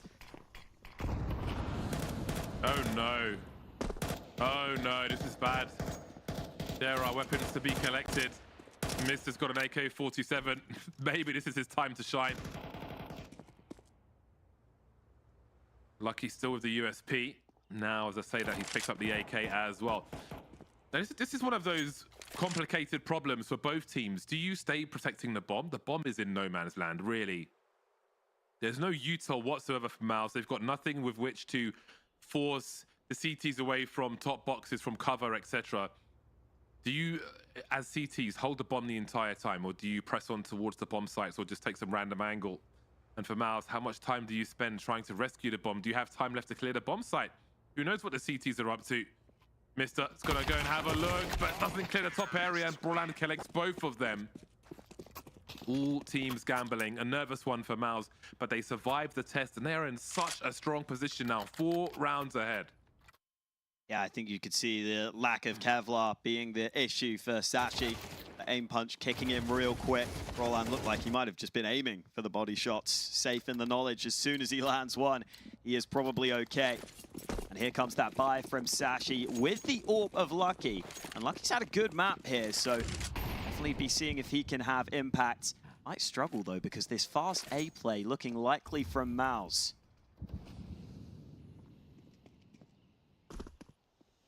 Oh, they're sneaking up. They have no clue. Oh no. Oh, this is brutal.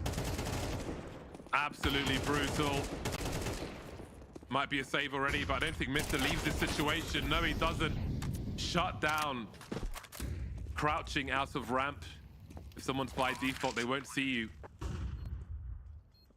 And MOUZ used that surge really, really well.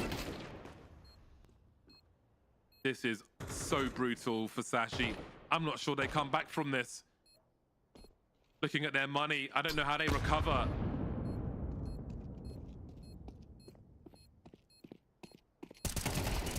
Oof, Iceberg finds one, but all it will be is a saved AK, or an attempted save of the AK. The timing for MOUZ could not have gone better as they sneak out through ramp. Sashi overlook it for just a brief period of time, and it causes chaos, and Iceberg dies to the bomb. Nothing saved at the end. Oh boy. From bad to worse. Looking really rough now for Sashi. There's just not much left for them to do at this point. MOUZ utterly in the driving seat. 15 kills for Shuhei. 2 kills for Mr.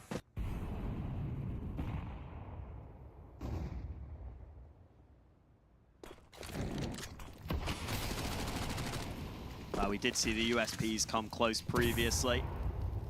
Let's not count Sashi out of this round entirely. They have got Iceberg. I'm counting them out B. entirely, Hawker. This ain't happening.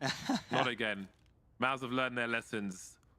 There's nothing for them in this round. Listen, Iceberg's pushed in gloom. B apps. You know, they're going to get this flank in.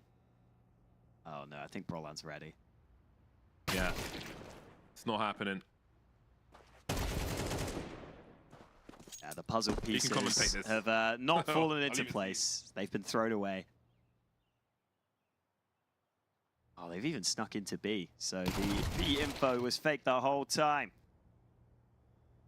See the fragging on MOUZ. Such a team effort here. 15 for Shuhei, in-game leader, top of the charts. That is exertion there. The man bottom of the scoreboard with 11, who just gets caught. But no problem. Iceberg really wants this spinning deed kill. That's what he's going for. Torji will deny it. At least something there from Quez, but it is going to be MOUZ up to 11, and it's looking more and more likely MOUZ will be able to book their spot in the playoffs here at the Esports World Cup. At least to the Counter-Strike 2 portion. Quez will not even be allowed to save, so Sashi have got a hell of a lot to do to come back into this map now. Yeah, this is the run. It's a big run. Let's see if they've got it in them. AWP is out for Lucky. Plenty of tools for round 17. Big test against MOUZ. Win or lose, fantastic showing we've seen from them. And if they are to lose, they will be quite a problem in that lower bracket.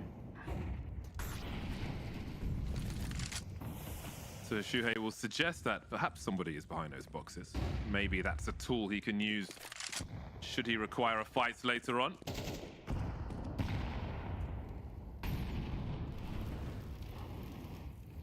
Lord of Veto being dumped in mid. That's an important fight for Mr. Off he goes though. Shrapnel will get him. Quez is lost off screen. 3 on 4 then, and an exertion maybe not heard there due to the other sounds in mid. And Sashi getting picked apart. Picked off like a scab on a child's knee. Iceberg left in a 1 versus 3. Helpless situation.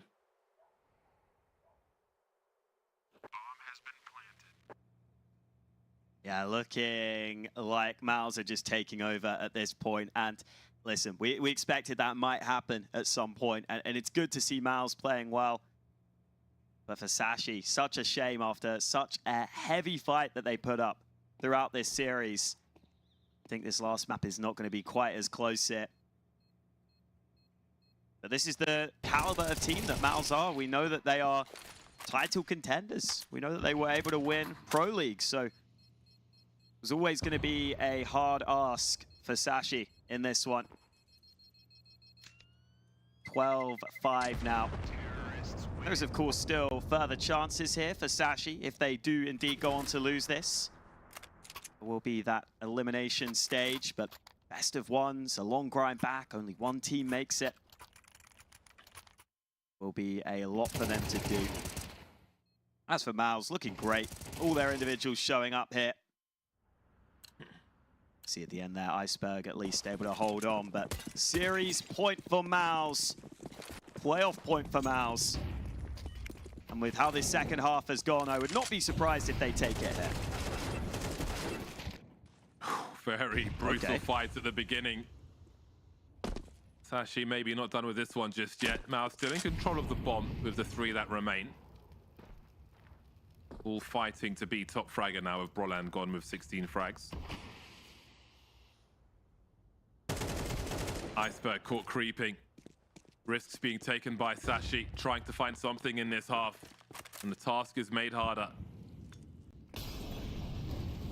Lucky onto the site. Not sure if you're spotted by Shuhei. The answer is no.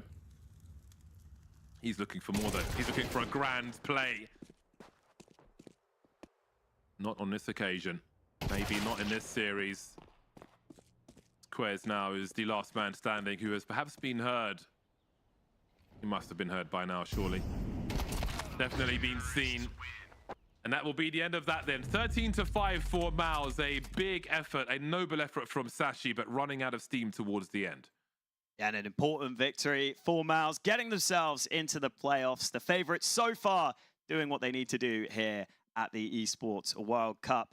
And yeah, nice to see MOUZ coming through on that final map. I think in case people didn't watch the whole series, that last map, probably not a fair indication of Sashi. They played really well up until that map, but I mean, we saw at points MOUZ just start to take over with their individuals. We were worried that's what MOUZ would do here on Mirage, and that felt like it's what happened. As the map went on, it just got completely out of hand. Yeah, that was a steamroll from MOUZ. I think there was one team in that last series for the most part, and there were some fears that it might work that way based on the numbers and so on, and MOUZ showed that, you know, the depth comes with time, that level of depth anyway, over a whole series to keep that level up against a team like MOUZ is a very difficult thing to do indeed. So plenty of strength there from MOUZ, and again, a very strong opponent in Sashi, and I think they're going to be quite a force to reckon with in that lower bracket where everybody's going to be fighting for survival. I think they're going to prove to be quite the problem there, but hopefully there are some lessons that they can take away from that loss against MOUZ on Mirage especially. I think they can probably have some learnings there that'll up their game overall on that map. Yeah, agreed. And as you said, an important learning process for Sashi going forwards will be how you manage these long series where at first they looked really good and I'm sure they had their game plan and they felt drilled. And then as the series goes on, you start losing rounds you shouldn't, and maybe you start to get a little stressed. And it's in those scenarios that you can't really practice for that. You have to play it. You have to feel it against those top teams to be able to get there. So listen, great opportunity here for Sashi. They've done really well to qualify over teams like Cloud9. They're proving that they can compete against top teams. And hopefully we get to see them a little more in this tournament. I think the best of one stage will be really tough, but you want to see them, you know, get a win or two. I think it would be nice. Yeah. I'm really liking the format of this competition. So I'm looking forward to seeing all the different parts of it as we proceed. And the trophy, I want to see that big trophy. Like, that looks like it's a 6-foot trophy. I don't know how people are going to pick that up if they win. But I look forward to seeing all those details later on. But yeah, a great test for MOUZ. I think if you want to see what condition they're in after a break, that was a good way to do it. They definitely had a good opponent. Picking Nuke into MOUZ and delivering, I think, was great to see. Yeah, for MOUZ, I think that's a good warm-up game for them. Some testing times with a good team, but again, I think in parts the individual talent on the team and the quick two-man setups where necessary really helped them along. So what kind of shape would you say they're looking to be in going into the rest of this tournament? I think that looked pretty solid, honestly. Like, definitely could have even taken the first map with how close it was. I will say that a lot of the fragging, it felt like, was coming from, I would say, Exertion and Yimpat. And so maybe there are a couple of other players that could do a little more. I think, no one was bad. It's just that maybe for someone like a Brolan or a Torji, we didn't see as many standout moments.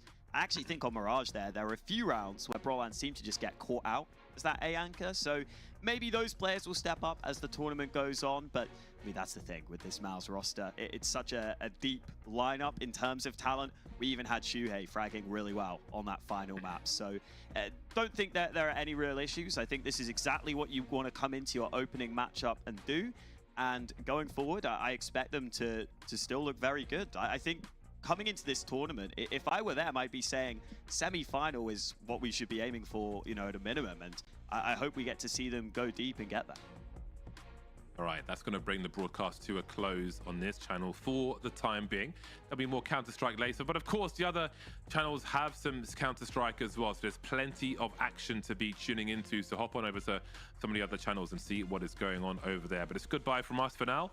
We'll see you later on this evening.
Honor 200 series, the best portrait phone AI empowered.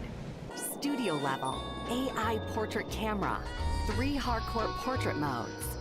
Color, vibrant and classic to capture portraits that truly stand out. AI empowered magic portal. Snapdragon 8S Gen 3 AI chipset.